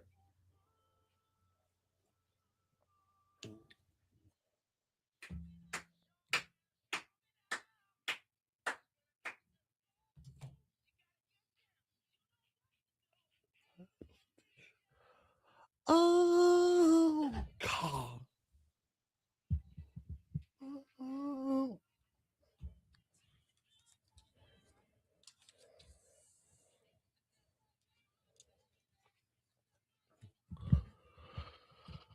I mean, he's killing it. Oh, I love it. The throwback Bruno Mars stuff is so good. It reminds me of Treasure. Do you remember when he came out with Treasure? Was, yeah, it's still one of my favorites. Still one of my top 5. Oh, my goodness. He's just continues to kill it. It's 7:56 here at Talk 107.3 FM, WBRP. We got a lot of ground to cover. I need to remind you about the folks over at Landmark Bank, landmarkbankla.com. You know what I'm about to tell you. Don't just have a bank, have a banker. Landmark Bank, a community bank since 1897, and that makes all the difference in the world when it comes to where you want to be in life. Whether you're talking about your personal banking, lending, borrowing, investing, saving, landmarkbankla.com. If you are a small business owner, you already know the value of the banker versus the bank. You already know the value of being local, being community-oriented. If you got through COVID-19 and the whole PPP thing, good on you. You know the drill. LandmarkBankLA.com. So the field is set for all the May primaries. The Republican Senate primary among them, Bill Cassidy. You heard this from our news partners on Louisiana Radio Network, has drawn 2 major challengers, Julia Letlow and John Fleming. And this is, the big rap on Cassidy has been the vote to convict then former President Trump in his second impeachment trial in the aftermath of the attack on the Capitol on January 6, 2021. Cassidy finds himself in the political fight of his life, and he says he's confident that won't be the factor that his opponents make it out to be. Cut 7. Ultimately, the people in this state are going to vote on who is delivered for our state, who is delivered for safer streets, for more affordable drugs, and for better paying jobs. And that I've delivered far more than any of my opponents. It's difficult to look at this through an impartial lens because on the one hand, yes, he did vote to impeach a former president, which never made sense in the first place because you can't impeach somebody who isn't holding the office, right? But on the other hand, as time has passed, we have forgotten how scary that whole morning was. It was Wednesday, January 6, 2021, which actually ties into another story. But it was Wednesday morning when that happened. And you had protests going on all around the city. Congress was going to certify the election, and people breached the Capitol on the Stop the Steal rally.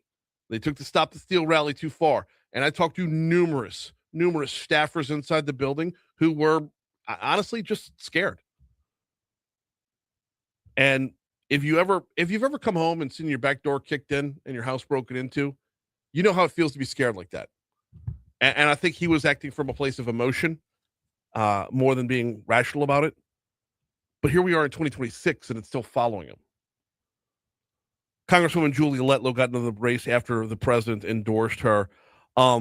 She's been around since, it was about the same time when she moved into Congress. She took her seat in the 5th Congressional District after the passing of her husband back in 2021. Cut 8. Over the last 5 years, we have been able to accomplish so much, and I'm so proud of working together with Louisiana to make Louisiana stronger. You can add John Fleming to that mix as well. He's currently the state treasurer. All right, here comes News Hour 3's next.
Oh.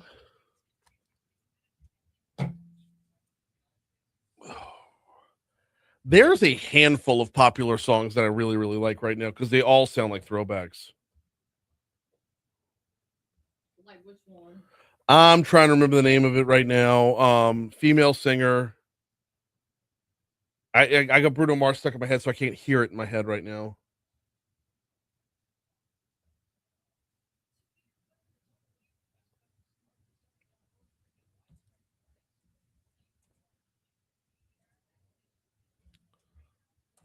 I need stuff off the printer.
Well, printed the wrong thing.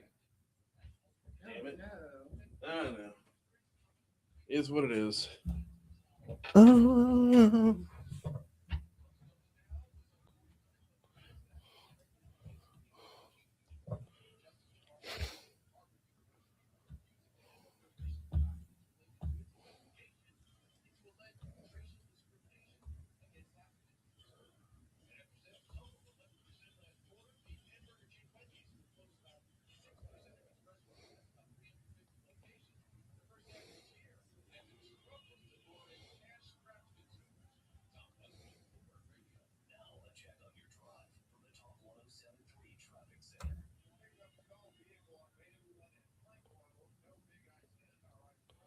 Hey, I'm gonna forward you the slide deck for this week. For do what you can for I mean, we're not gonna get to all of it, but I don't know who promised him this, and I've told him repeatedly, like, I have one producer. I don't have a video producer.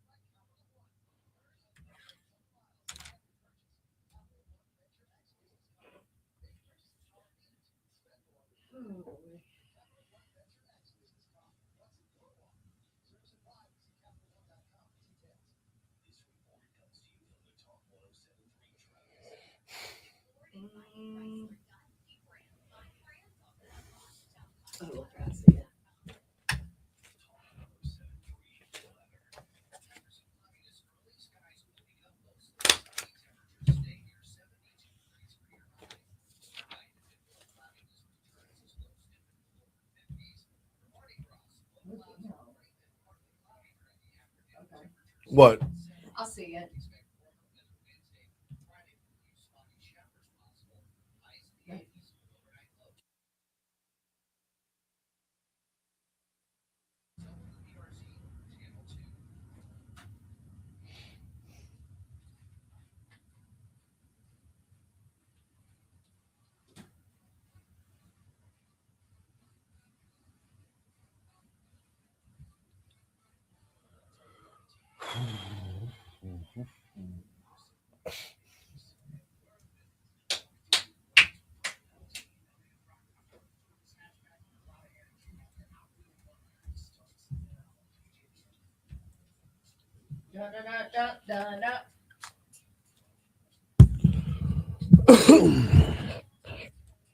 Oh. 806 Talk 107.3 FM WBRP. Mornings with Brian Haldane, rolling right along. Brian here with you, Breitland producing, broadcasting live from the 180 Pros studio. We're holding at 54 degrees to start off your 8 o'clock hour. Before we get into this day in history, let me remind you about the folks over at 180 Pros. Not your IT provider, your IT partner, and there's a difference there. Visit 180pros.com, 180pros.com. Learn a little bit more about who they are, what they do, and how they work with you. They base their success off of your success, which is first and foremost. Secondly, they're not going to nickel and dime you on every little thing up and down every line item that you would see on even an invoice from somebody, and you've got like 18 different charges for little bitty things up and down the up and down the aisle. No, simplified billing coming from 180 Pros. Same day response times guaranteed as well. If you're calling during business hours, you're going to get seen that very same day. Beyond that, it's the partnership, it's the relationship. It is having someone you can know, you can call on, you can rely on. It's 180pros.com or give them a call, 225-330-2200 for 180 Pros. All right, it's time for this day in history. Let's roll.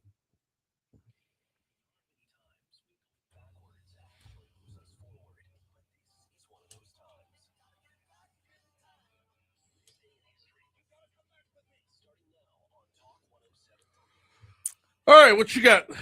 1937, a patent is issued for nylon, changing fashion and manufacturing worldwide. No way. Awesome.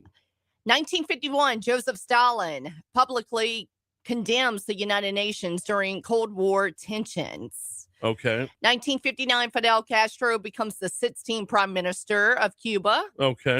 1964, the Beatles made their second live appearance on the Ed Sullivan Show, exactly 1 week after the first, which is crazy. Right. They'd be called back the very next week. Yeah, but like, come on back. You did such a good job. Let's go. That'd be like me having a guest on and be like at the end, like go talking to Rowdy last hour, be like, okay, I'll talk to you tomorrow.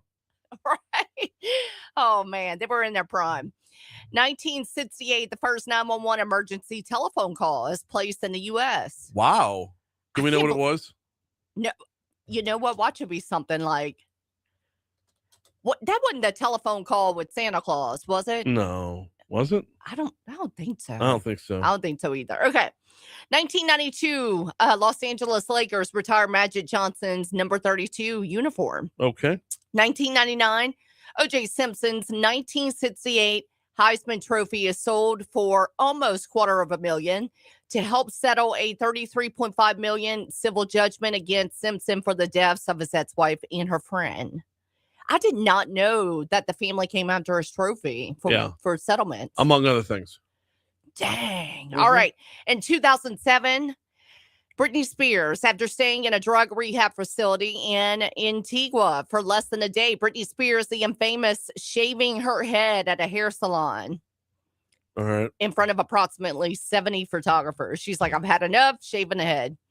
In 2025, Saturday Night Live celebrates 50 years with a special show, SNL 50. Yep. What else you got? No, that's it. I don't have anything on the this day side. All my stuff's on the birthday side. Okay. The birthdays. The Weeknd, born in 1990. He celebrates a birthday today. Uh-huh. Ice-T. Uh-huh. Celebrates a birthday. Let's see. Elizabeth Olsen, known for so many films, including the American Horror Story series. Okay. Born in 1989. That's all I got. What about you? I had Kim Jong-il in that mix. I had him too. John McEnroe in that mix. The Bus, Jerome Bettis, born on this day in 1972. Oh, my son, his nickname is the Bus because he's built like a tank. Love it. All right. Notable deaths on this day. Let's see. Gosh, I don't have anybody I recognize. Well, Tony Sheridan. He was English rock musician, recorded with the early Beatles. Speaking of the Beatles and keeping it on the Beatles. Okay. Howard Da Silva. He's a film actor, American stage and film actor. Who else you got?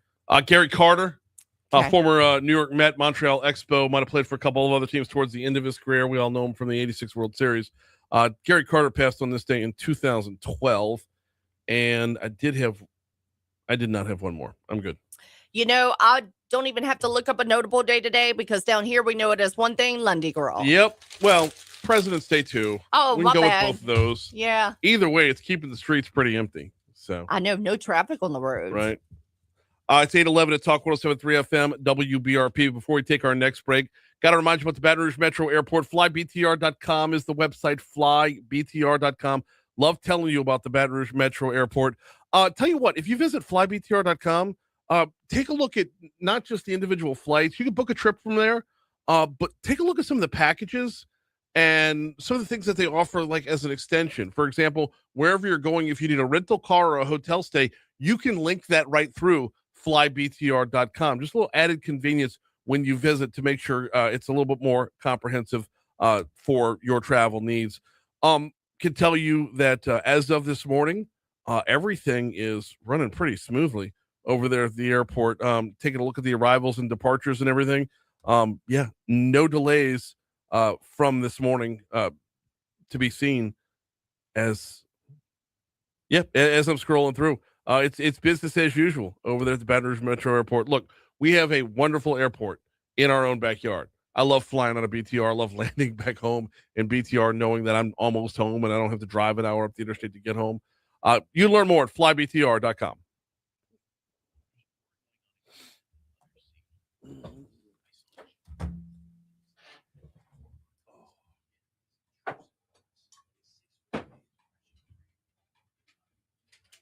I'm going to need help posting a podcast after the show today, so don't bounce right away. Okay, no, I'll be here. I just need you to show me. I don't know if I need a login or whatever, but we've moved all of our. Yeah. So I kind of need a refresh on how to do it because I did the Louisiana Business Weekly and I need to upload it. So. No, I'll still got it tracked and everything. All right.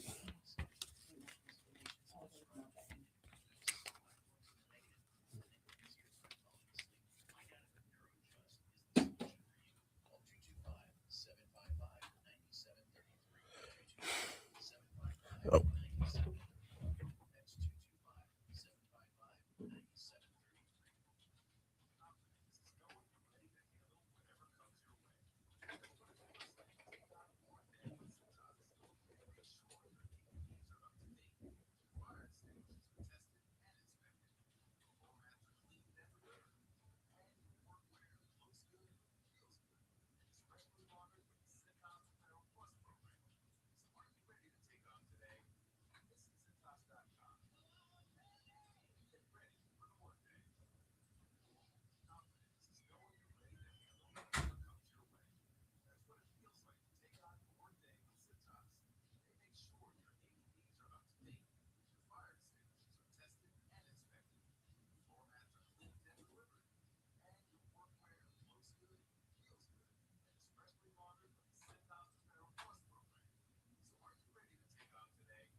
Turn your mic back on. I'm gonna rejoin you in a minute. Cool.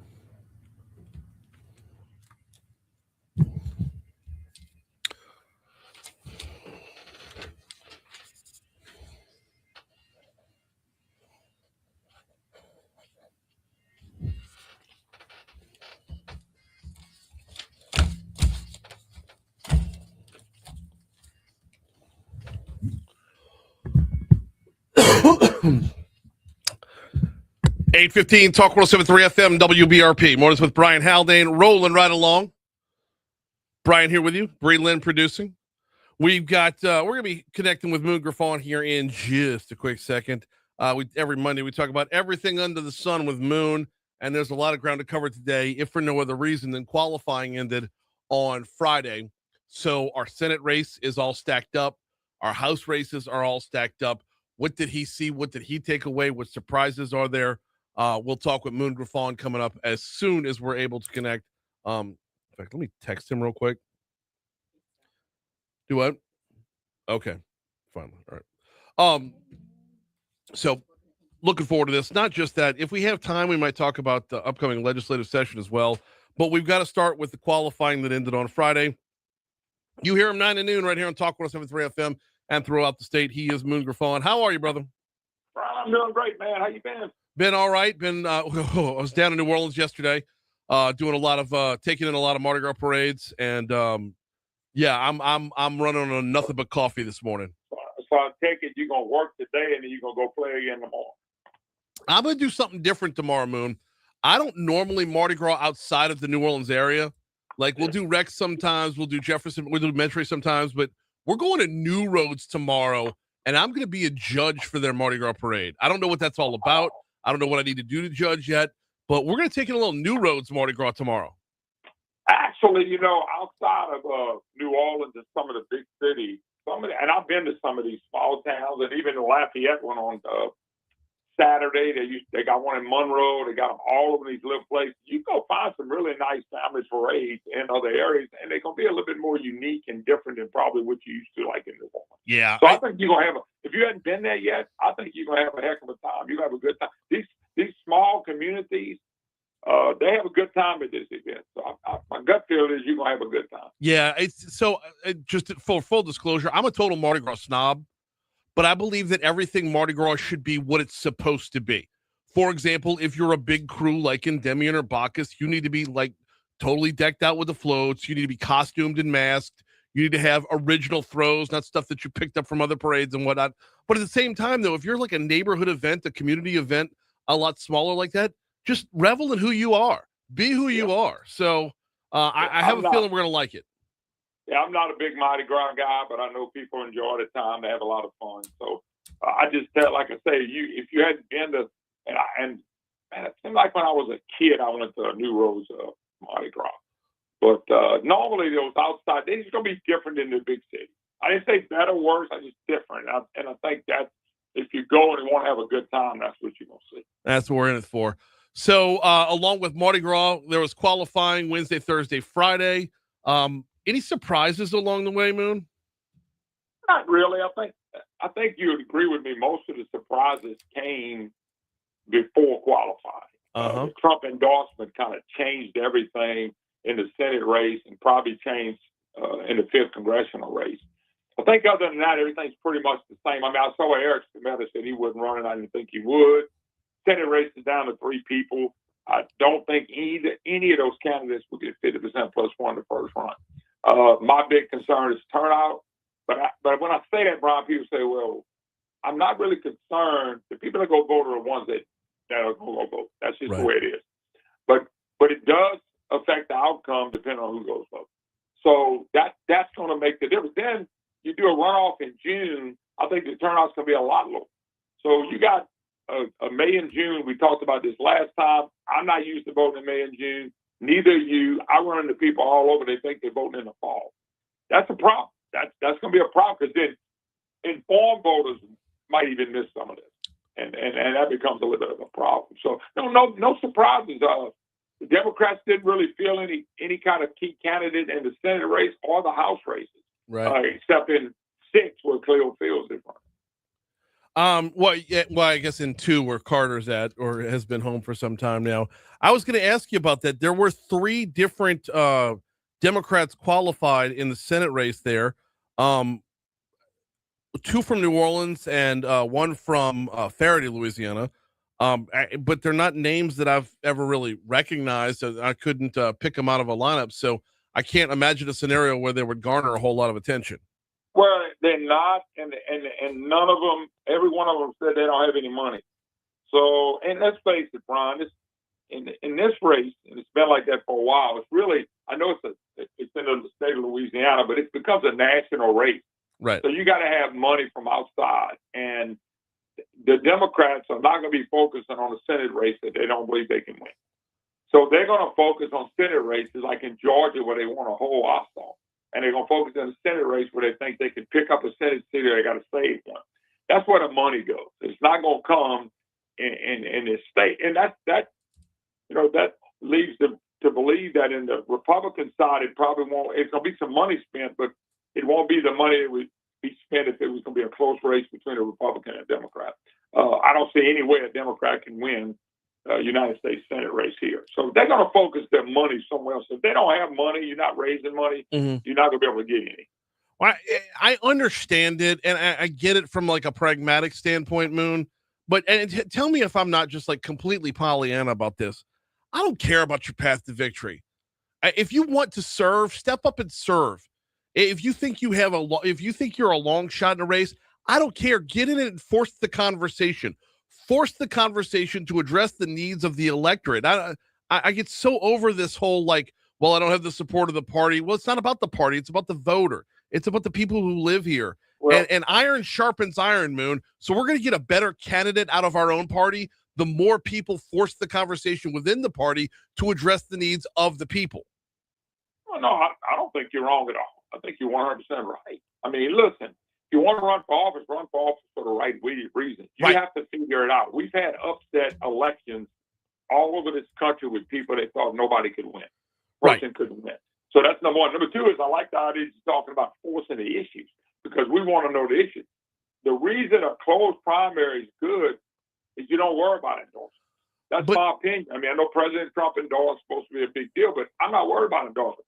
Inside the party, the endorsement, I thought in the closed primary would be whoever wins. So, like, you take the Senate race, Cassidy, Fleming, or Letlow. If one of them wins the party, then that's who people decide to vote for. You don't really need an endorsement inside the political, inside of a closed primary. But you look at what the endorsements did to this race, though. 3 people bounced out of the Senate race once that Trump endorsement came through. And then, oh, by the way, one of them moved over to the congressional race, and once Trump endorsed him there, other people bounced out of that race as well. So there's a hand on the scale. You probably had more people leave the House race than the Senate race. Yeah. If you looked at all the names that were out there. Right. You know? And so I tell you what I was impressed with a guy. Let me just say this real quick. A guy named Larry Davis out of Livingston Parish. I don't know if you had a chance to meet him. Not yet. But he jumped into the 6th congressional race to run against Cleo Fields. Very impressive young man. I think he's 28, 29 years old. And I had him on the air the other day just to talk to him because I do cover that whole area. Mm-hmm. And very impressive young man. I thought, and he's running as a Republican. He's a black gentleman. And he's running as a Republican against Cleo Fields. And I really believe you took him and Cleo Fields and put him in a room with 1,000 voters. Nobody cared about the party. Didn't know who you were.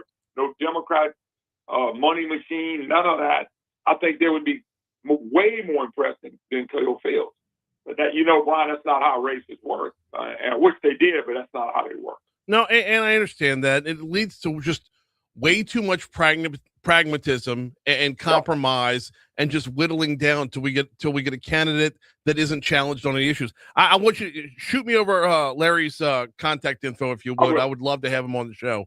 I think you would. You're going to be very impressed with. Very impressive guy. We got Moon Griffon on with us for just a couple more minutes here this morning as Moon's coming up from 9 to noon today. Were there any other races at the state Supreme Court, Public Service Commission, Bessie? You see any names come across that might have garnered a little bit of attention?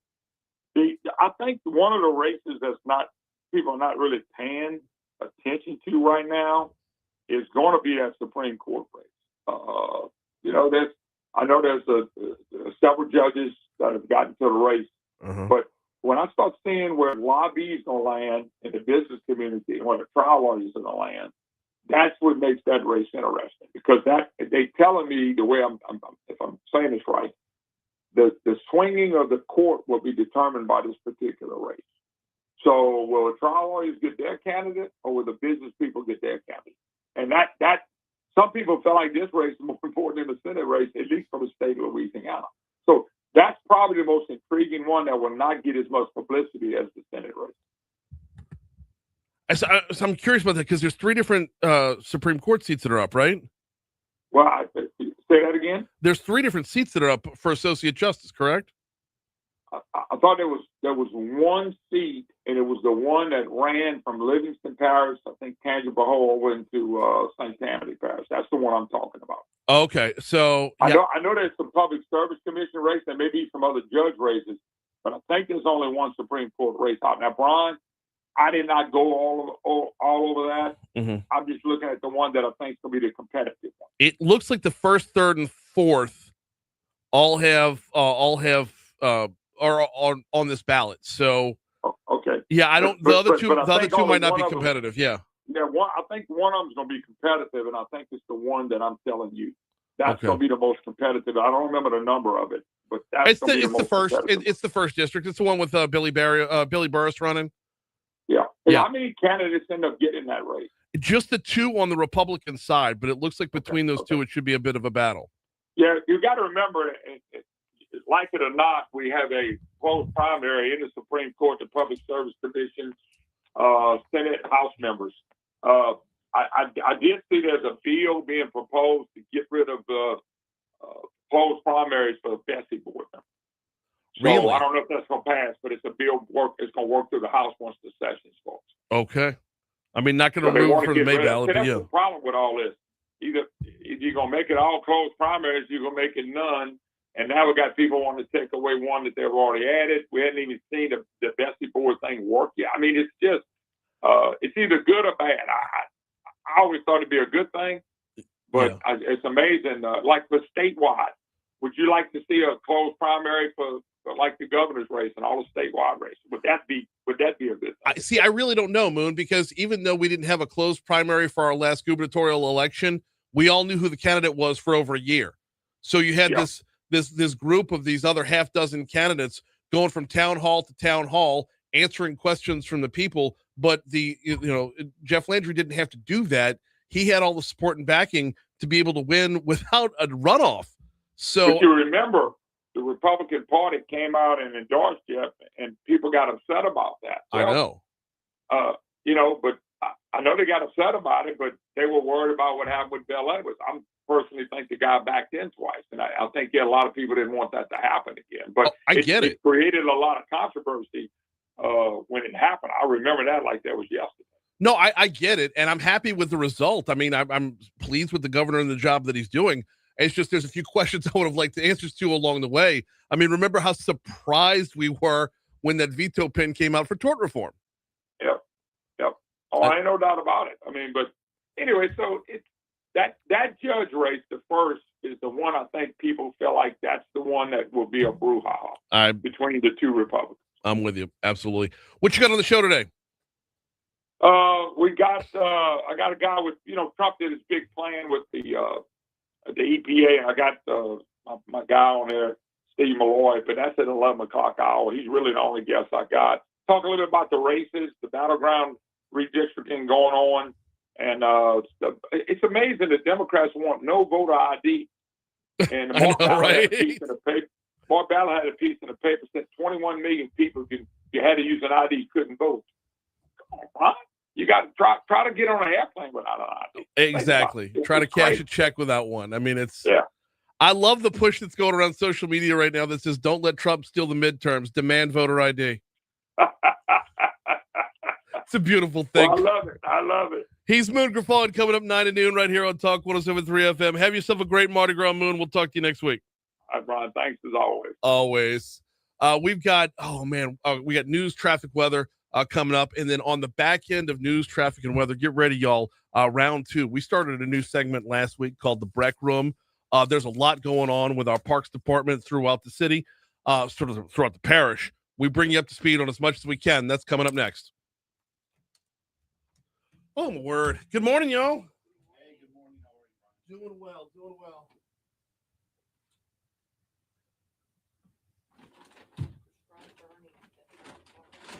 Do what? We have a bird at Hal Park. The date is February 23rd. We'll talk about that next Monday. Burn? No, it should be the 23rd. Today's 16. 16? 16 plus 7. All right.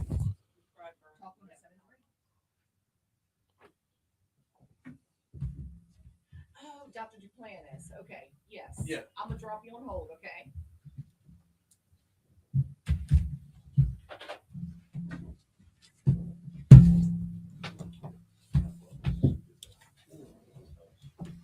How was your weekend? Okay. Unbelievable. I went to 3 parades yesterday. Oh, wow. Okeanos, Mid-City, and Toth all rolling up St. Charles at the same spot. Oh, wow. And my son's best friend was a page in Toth. So we were going out there to see Patrick. And while we're out there, I got an invite from the Louisiana Travel Association to come by a party at New Orleans and Company, which was literally across the street from where we were posted. Oh, wow. I thought I was going to have to be like all polite and be like, well, yeah, I'll make it if I can, sort of thing. But like the building was like from here to the Eagle Studio. I mean, Wow, that's great.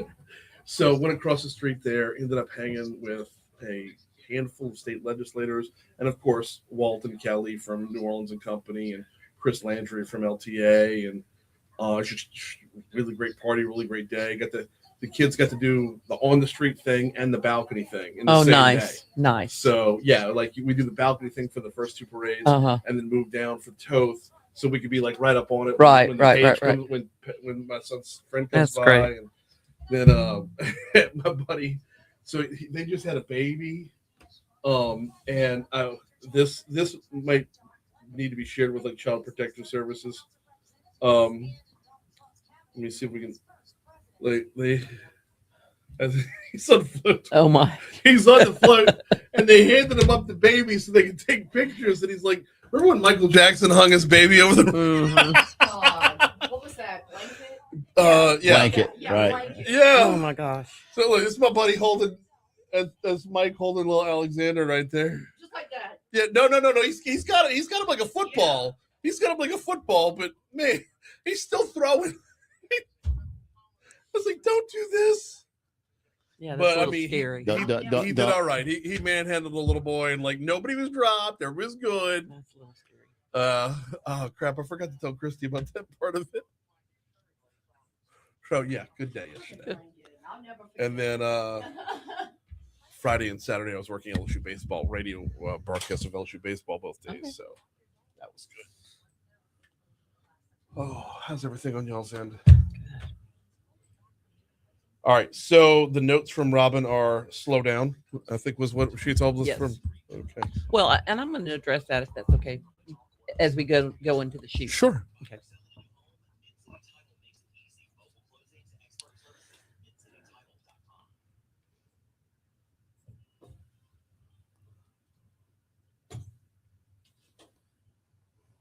Okay.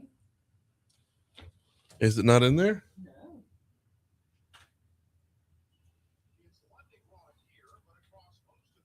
Interesting. Okay. It just didn't automatically fire off like it's supposed to.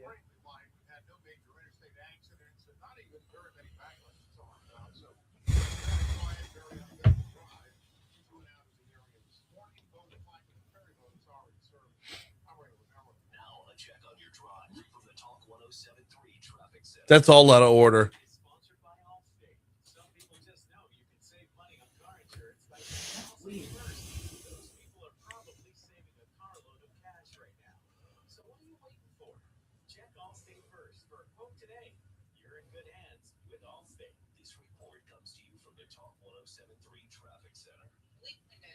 These cards are great.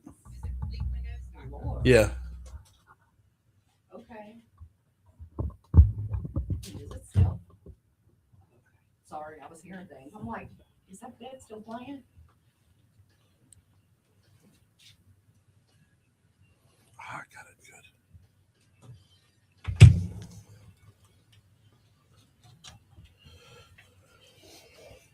I need to close up my live reads first before we dive in. 8:35, Talk 107.3 FM, WBRP, mornings with Brian Haldane, rolling right along. Hey, before we get to the BREC Room, got to remind you about the folks over at One Bath and Closets. OneBathAndClosets.com is the website. Spell it out, O-N-E, OneBathAndClosets.com, or just give David and his team a call at 400-8005. Of course, that's 225 because they're local. Look, take a look around your house, right? If you're anything like me, I live in Sherwood. Most of Sherwood built in the 60s and 70s. Time for an upgrade. If your house was built, 25, 35 years ago, maybe it's time to stop living with a bathroom from the 80s. Maybe it's time to upgrade your closet a little bit. This is what David and his team does, and I can give you that firsthand account. They do it better than anybody else out there. Unbelievably pleased with the results in our own home. Want to learn more? Visit OneBathAndClosets.com. All right, Breland, it is time for the BREC Room.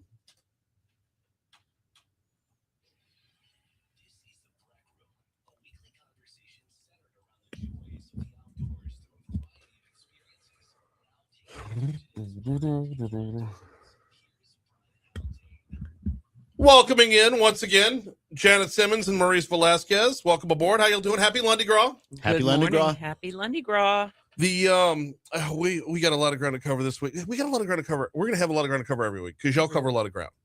Well, we did, and last week we kind of did a high level view of everything, and we did a lot of stuff last week. We talked about a lot, so we want to dive in more specifically today on specific parks that we're working on and different projects that we've got going on. Yeah. I looked at last week like the all you can eat buffet. Right. We've got a little sample of everything. Now we're gonna go back for seconds on what we really liked. Right. So I mean we'll definitely be a lot more deliberative this week. I kind of want to start with park improvements. So can we go there? Yeah, that's great. Maurice, That's great. Yeah, no, yeah. that? So it started when we first got there. We created a hit sheet of the primary parks to focus on, and so we've been working down that list. And now, of course, every day we get improvements requests from our rapid response. We'll talk about that in the back segment. Okay. And that takes care of a lot of what needs to be done immediately. So we have high level, long term, midterm, and then rapid response, immediate, low hanging fruits. So the one park that we've been focusing on is the Airline Highway Park. Okay. And it's a big one. It's a big one. It's an important one. Yeah. It's a very important one. And so what we're planning is a sports complex, a very sophisticated with tournament based baseball. Okay. Baseball fields with a lot of other activities. We'll have a multi-sports field as well, concessions, stands. It's going to be a place to go and to attract tournaments. Okay. And I love that for the not just for the expanse and the square footage, but the location as well. That's right. It's really easy good. in and out off of Airline Highway. Right. So Well, and that location also is going to have one of the safe houses that FEMA is paying for. So we will have, Okay. so we'll have a building there. It will be a multi-use building that we can have sports activities going on in the safe house while it's not being used. And then we'll have it there available for any kind of disasters we have. Okay. What does the safe house look like? I mean, are we talking like a big old, like how big of a building are we talking about here? And enough to house basketball courts, pickleball. Really? So think of an indoor sports complex. Okay. It just happens to be a safe house dedicated for emergency needs whenever needed. But whenever it's not being used for that, then you can tell the difference. Okay. Yeah. But we're talking like could be used as a shelter of last resort sort of thing. Correct. Roll out the cots and get everybody who needs. So That's we'll what's have intended two of those in Baton Rouge that are BREC based. So one will be in Memorial Park, and then one will be at the Airline Highway Park. I get it on both. And Memorial Park. Right. Mm-hmm. That means more building because Memorial Park is a football stadium and the baseball stadium. field. Yeah, That's right. At Goldsby. So Right. that means a physical structure is going to have to go up. Correct. Love that. Correct. And so this is some of the huge projects. The things we're talking about in this segment are huge projects. Right. So, but back to Airline right there. I can't help but notice logistically speaking between Airline not far from the Highland Road exit and then Memorial is right there off of 110. Logistically speaking, if FEMA's stepping in, they're not just looking at Baton Rouge. They're probably looking at a little bit of surrounding area that might need help too. It sounds like that from my end. That's possible. I'm not really sure. We weren't involved in the logistics of this project, on this front end. Yeah. So I don't know about what their thoughts were on that. But it definitely would be able to house people, like you said, if coming up from New Orleans, whatnot, if they need shelter. Getting back to Airline and the baseball fields themselves, How did we come about knowing that this was going to be a priority? There's really nothing like what we need anywhere in Baton Rouge. Right. Okay, we're not a place to go for baseball. Okay. Okay. So if you want competitive play, recreational play at that level, where do you go? You go outside of Baton Rouge, and so there's really nothing that concentrated. And so logistically, like you said, perfect airline highway. It's really good to make it accessible to everybody. It's off of 10 and 12. Right. So you've got it's kind of in that V of 10 and 12. So. Well, yeah, I mean, from 12, you can either like hop off an airline and take airline, or actually going up Sherwood would probably be even easier coming from 12. Yeah, and the studies that were done for this were all part of the IYP3 plan of all those studies, community involvement, feedback, geographics. The whole thing was done about this one was 4 or 5 years ago. Okay. Yeah. Good stuff.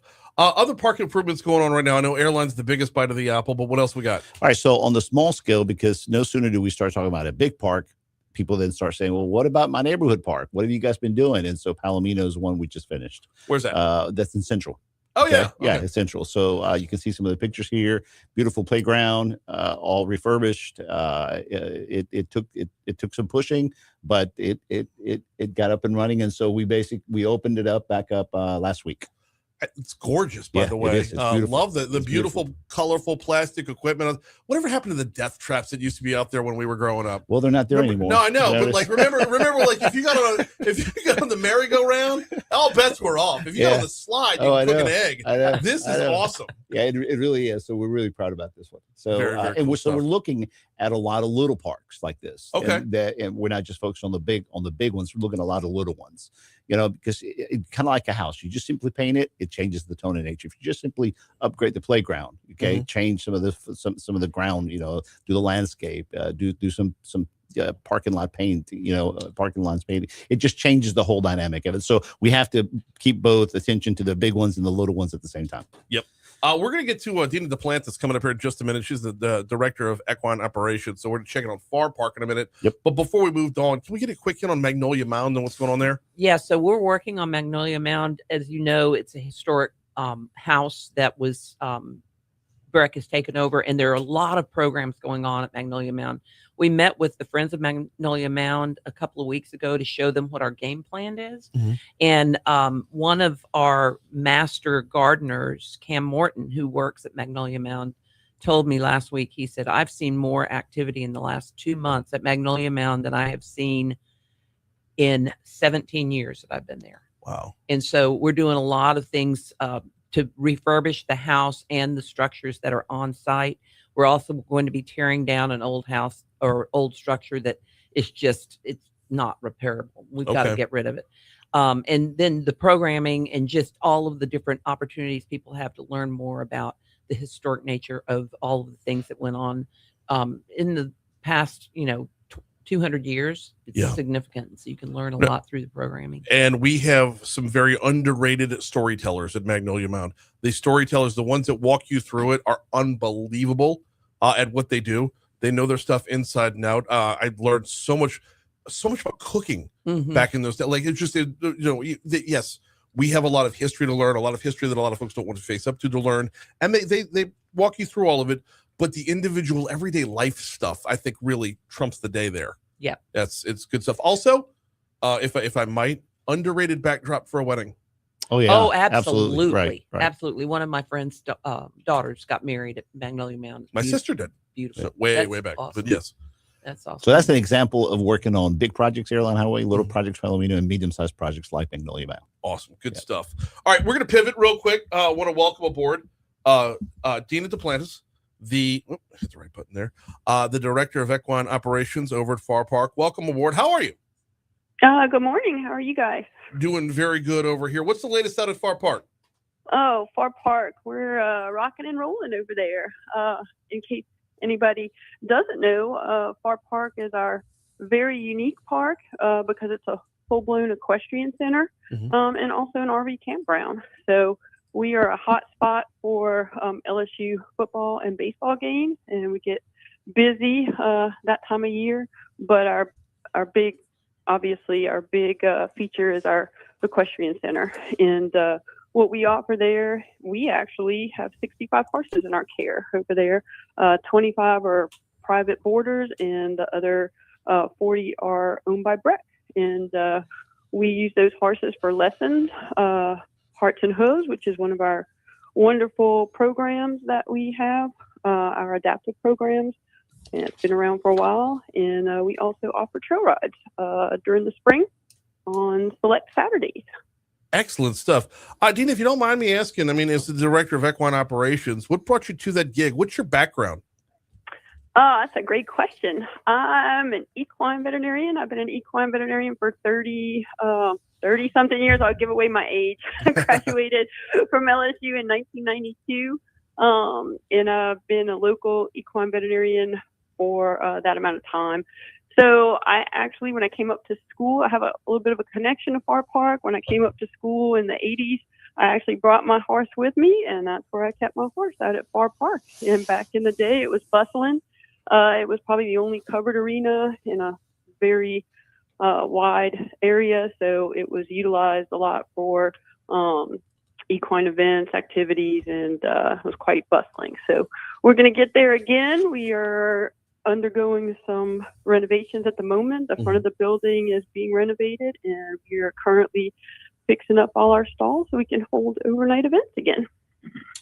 We are talking with Dina Duplantis, the director of equine operations over at Far Park. I want to get back around to that tailgating spot for the RVs and whatnot. Because you go from LSU Vet School and 30 years later you're at Far Park. That's a very short jaunt up River Road from there. Yes, so we are about 2 miles south of the LSU Vet School campus, straight down River Road south. And we offer probably about 297 acres, near 300 acres, and the RV park is in the front of it. We have regulars that come every year. We have beautiful setting, kind of a little woodsy back there, very quiet. We're about 3 miles from grocery stores, laundry, all that stuff. We have 108 sites, mostly pull through. We got water, 50 amp hookups, and restroom facilities. So the guests, of course, are facing the pastures, so they'll enjoy our lovely pasture views. And we have pavilions back there, beautiful lighted pavilions, and our beautiful staff that is always welcoming. We get a lot of people from out of town, believe it or not, during the summers. I just met somebody from Canada that was all the way down here visiting. Oh, wow. Okay. Good stuff. So it's a little gem. I don't know that a lot of people know. I mean, the regulars, of course, for football and all know, but we do a lot of advertising for the RV campground, and we do get a lot of visitors from all over the United States. So. Got about a minute and a half left with Dina Duplantis from Far Park. If you could, I want to talk about the kiddos here, and there's a lot of kids that just absolutely love horses. Do y'all offer anything like birthday parties or camps or anything like that? Oh, you're on it. We actually, one of our favorite programs, one of BREC's most popular programs is our summer camp. And that's for kids, and it goes from May to July or beginning of August. It's a week-long camp. It's from 7:30 to 1:30. Kids get to learn about horses, ride horses. They love it. The other thing we do is riding lessons, and that's during the week. And that's from Tuesdays through Fridays. We have 4:00 sessions and 5:30, and we just started offering them at other times. So if you call, we might be able to get you set up outside that time frame. And yes, we will have our inaugural birthday parties in March. We are set up to do that. So we're going to have some little cowgirls out there. Gotta love that'll be fun. Gotta love that. How's that roll in with the renovations? So you'll be all done by that time? They were able to save the front structure, the metal structure. So they just got finished tearing down all the stucco. And I don't know what's in the works. We'll find out, but hopefully we will be finished that by summer. And the stalls will definitely be finished. We have a big horse show next week, so at least half of the stalls will be finished. Yes, the LSU equestrian team, they're having one of their intercollegiate horse shows at our facility starting next Thursday. So Dina Duplantis is the director of equine operations out at Far Park. Thank you so much for a couple minutes this morning. All right. Thank you so much. Y'all come visit. Absolutely, we will. I tell you what, we're going to take a quick 1 minute break. Going to be right back here. You're listening to the BREC Room as part of Mornings with Brian Haldane on Talk 107.3.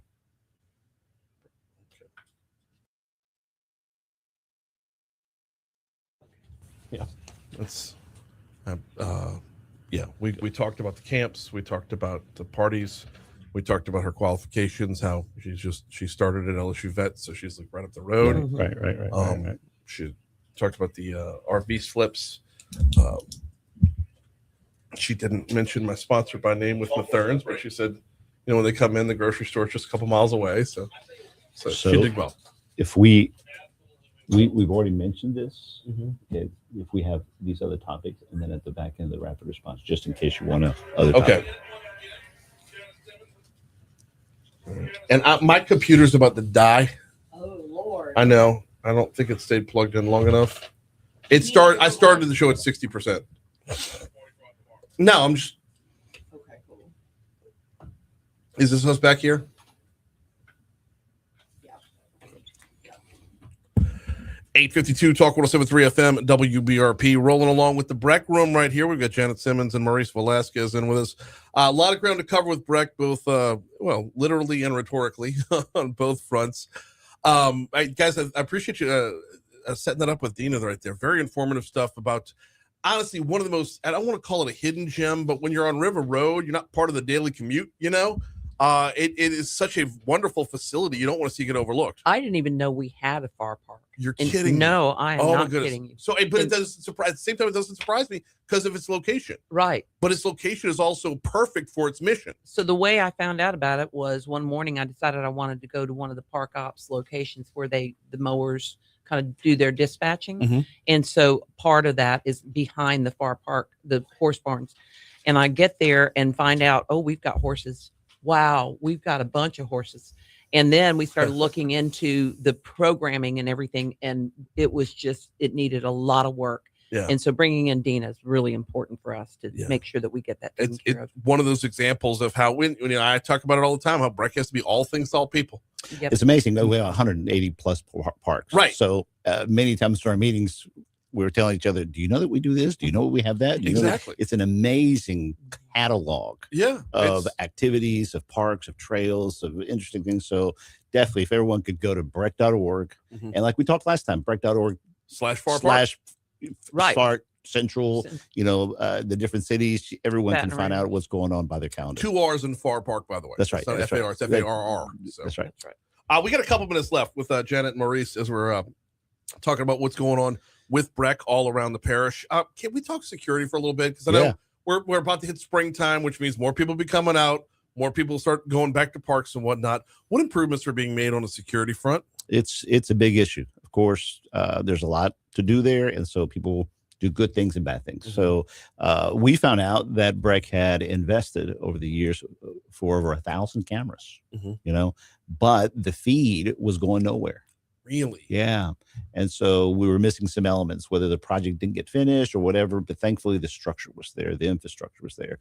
And so what we've done is, if you notice on the screen here, we've created and built a command center, a command control center, to where now we can see all those, I think it's 1,200 cameras, we can see, and we will have 24/7, this command center 24/7 staffed. All right. And then now we've been retraining all of our park rangers, and we're refurbishing our relationship with the police department on how to react and respond better. We've also been building what are called mobile cameras. The things that you see on parking lots and the towers. Yeah. And so you can bring them to different parks. They have speakers. You can do talk down, meaning we can see what's going on. And from the command center, you can say, hey, what are you guys doing? And so it creates an awareness, and everywhere that we're piloting them right now, everywhere we're moving it seems to have a good reaction, because not everything that everybody's doing is wrong. We just need to be able to say, hey, what are y'all doing? Right. And oftentimes people do speak back to the camera and tell us, okay, you guys are fine. Or then we direct folks, hey, you guys, the park is closed 20 minutes ago, you guys need to head out. So right now we have one. We're in the process of building our second mobile camera. The plan is to build 15 to 20 more and move them around. Okay. So the commitment and the investment to security is very high because it's critical to provide that. This was also a part of the IYP Exactly right. plan. Yeah, almost everything we do has Right. got to be either based or complementing the IYP3 plan. Right. Yeah, I would imagine so. I mean, a lot of feedback and input went into that. That's right. To cultivate. That's right. Where the folks So want we're to very go with happy about this initiative. It's taken on the way the IT, the IS department, and our risk assessment team have been done a great job on this. We got about 3.5 minutes to go. And within those last 3.5 minutes, I want to touch on two different things. Number one, we got springtime and summertime right around the corner, which means not just folks getting outside, but folks getting in pools. Yes. Where are we at That's with right. being staffed up to So be ready to go? we're working on that. We are currently hiring lifeguards. SELA, which is our aquatics company that is doing all of our pool projects, taking care of everything. They are the ones that are working with hiring the lifeguards. They're in that process right now. So if anybody has certification or wants to be certified, this is a great time to get that. Mm-hmm. And they can come in and contact, I think it's on BREC.org. We have a link going to the SELA. Yes, but in case they do, contact us. We'll direct you to the right people. Right. And we're also starting academies to help folks that are interested who don't have certification on how they can get certified to become lifeguards. We also are hiring camp directors. So right. yes, so we're going to be working on that going into the spring and the summer. We've got spring break coming up, and then we've also got the summer camps coming up. So getting ready for the kids, for all the parents who are still working during the summertime. What kind of prereqs are we looking at for those that would have been camp counselors? I mean, there's a certain age drop minimum, or Ooh, that's a great question. That I would imagine would vary from camp to camp, though, right? 16 and above, but Okay. I'm not positive on that. We would need to check on that. Yeah. Well, we got time to do it though, because we got a little bit before summertime gets here. Right. All right. With less than 2 minutes to go, and I apologize for hitting y'all with another one more topic with 2 minutes to go, but I need a rapid response update because I know this is a program y'all take pride in. Yes, very much so. Again, IT, fantastic turnaround. Marilyn, the director of call center, extensive experience, and the program works really, really well. Over 1,600 tickets received as of January, the end of January, 1,500 resolved. We have a hit rate of 93% resolution. And so what we need to really help everybody understand that rapid response doesn't mean rapid fixing. Right. Okay. Rapid response is primarily letting you know what the status is. Yeah. Because some things we're going to do now. Mm-hmm. Okay. Soon, some things we're going to do soon, something we're going to do later, and some things we don't know. We got to get back with you. The problem at BREC is we haven't had a mechanism by which we can let you know that. And most of the complaint is we never hear from you. Right. So the purpose of rapid response is to give an answer, and is to give an answer as to what the status is. And then those tickets get brought into what we call our war rooms. And we have right now 5 or 6 different war rooms throughout the agency, in which we escalate the priority of those rapid response tickets to make sure that we do move things now, soon, later. And so we keep everybody updated. It's a fantastic program. Yeah. And sometimes, and Janet, you were telling me about this a couple months ago, actually, was sometimes the rapid response ticket is a problem that's existed for years. Right. So as you peel back layers of the onion, you might be finding bigger problems. Right. That's So correct. when Janet and I started, we came out and we said we have to create that communication back. Right. We had a lot of city officials who basically said, "You guys aren't going to be able to do this for years." Mm-hmm. And Janet and I said, "No, give us 3 months. We'll have it up and running." And we had it up and running in less than 3 months. And so it's been one of our pride and joys. It's one of the jewels that we have, and so we're very excited about it. So you can go, if you go to the next slide, you can show us. People can connect to the rapid response. Let's go one more slide because I put the links there. The number is 225-310-BREC, or the website rapid.brec.org, or my favorite one is rapid@brec.org. Rapid@brec.org. You can is go the email. Yeah, you right can through go your and take phone. pictures, Absolutely. upload pictures, send it to them. Janet, Maurice, thank y'all so much as always. You've been listening to the BREC Room as part of Mornings with Brian Haldane. I was watching Brittany. She was going. I'm looking over here, and I'm not seeing her over here. I know. That's why I was like, okay, Maurice, it's time for you to shut up. No, that was. I think we were a little more button. Oh, Facebook, we got to get out of here. We'll see y'all tomorrow.